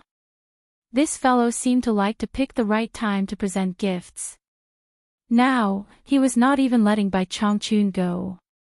It seemed that his nature was hard to change. If he had been refining the pellet from the beginning with Bai Changchun in mind, he might not even be able to convince himself with this reason. Bai Changchun would not be interested in ordinary items. However, this item was valuable, but it was a reasonable gift. Bai Changchun could not refuse it. After a pause, he said, "I will accept your filial piety." With a wave of his palm, the spiritual pill in Yu Qianqiu's hand floated up and landed on his palm. He then kept it in his storage pouch. "Thank you, master," Yu Qianqiu said happily. "Well, Yu Qianqiu, let's discuss something," Nongzhu said with a smile. "Senior Nongzhu, please speak," Yu Qianqiu replied. Nongzhu rubbed her hands and said with embarrassment, "Didn't you say that you refined 9 pills in one furnace? Anyway, it's useless to eat too much of it.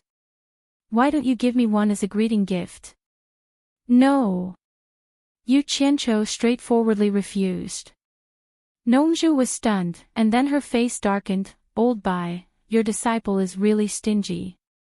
Bai Changchun was speechless. He understood what Nongzhu meant. She wanted him to pressure Yu Qianqiu with his identity as her master. But how could he open his mouth for such a thing? "Senior Nongzhu, it's not that I'm stingy," Yu Qianqiu explained. 9 spiritual pills are too precious. If I show my face in the cultivation world, I'm afraid it will cause a bloody storm. So I hid them all in a secret place. This time I came back to visit you, master, so I took one with me. As for the other 8, they are not with me at all." "You?" Nongzhu was stunned and said helplessly, "Okay, I won't force you. But remember to leave one for me." "No, it's 2. Ze has helped you for such a long time. No matter what, you should leave one for her, right? Damn it. Do you want to leave one for your woman, Jasper Flower Fairy? Yu Qianqiu was speechless. They were both masters of Huashan realm. Why was there such a big difference in their characters? That's it. Don't regret it. Nongzhu waved her hand and made a decision. Then she turned to the side with her eyebrows beaming. He said, eh. The other two looked at her and saw Nongzhu pinching her chin while facing the wall. She said eloquently, predecessors plant trees, descendants enjoy the shade. It's sad to miss the wind. I was kind enough to dig a tunnel for the descendants to enter and exit. Yu Qianqiu. Nongzhu looked back at Yu Qianqiu and said with a smile, it turns out that you didn't forget to leave your name after doing a good deed. It's just for fun. Yu Qianqiu said awkwardly. Didn't you say that old Bai also left a message? Nongzhu looked around and walked to the opposite wall. She continued to read, I heard that Master had been here, so I also came to join in the fun. Since I couldn't go to Master's place, I went to have a try. The new generation excels the old. Each generation is stronger than the previous one. Yu Qianqiu was here. You again. Is it so fun to leave a message here? Nongzhu laughed happily and then looked at Bai Changchun, old Bai, your disciple is full of ambition. Look at this sentence, the new generation excels the old. Each generation is stronger than the previous one foot. Tut tut. He wants to surpass you, the #1 master in the world. Damn. Nongzhu, I will *CK your daughter. Yu Qianqiu was a little flustered. He was really afraid that Bai Changchun would be unhappy. Then all his previous efforts would be in vain. He hurriedly explained, it's just a joke. Master, please don't take it seriously. So what if it's true? Bai Changchun stared at the relic left by Yu Qianqiu on the wall. He nodded slightly and said, if you can surpass me, I will only be happy and not angry. I am lonely and invincible in the world, but I have no fate to go to heaven. I have long heard that the netherworld is equal to the celestial world. I want to find a strong opponent. The fire sea of the netherworld separates the two worlds. Bai Changchun returned with hatred. Well. I don't need to look at the back to know that it's old Bai's tone. Nongzhu compared their handwriting and suddenly asked, Yu Qianqiu, have you ever been educated? Ah. Yu Qianqiu was stunned and replied, I have. What's wrong? He was confused by Nongzhu's sudden words. Tut tut. No wonder you dared to leave a message in the 9th netherworld cave. Even if the ghosts and deities of the netherworld come out, I'm sure they will be scared away by your words. I, Nongzhu, admire you. Nongzhu was overjoyed and said with a smile. Yu Qianqiu was touched on the sore spot of his second life. He blushed and said angrily, Senior Nongzhu, do you still want the 7 orifices exquisite pill or not? Yes, yes, yes. I was wrong. I made a slip of the tongue.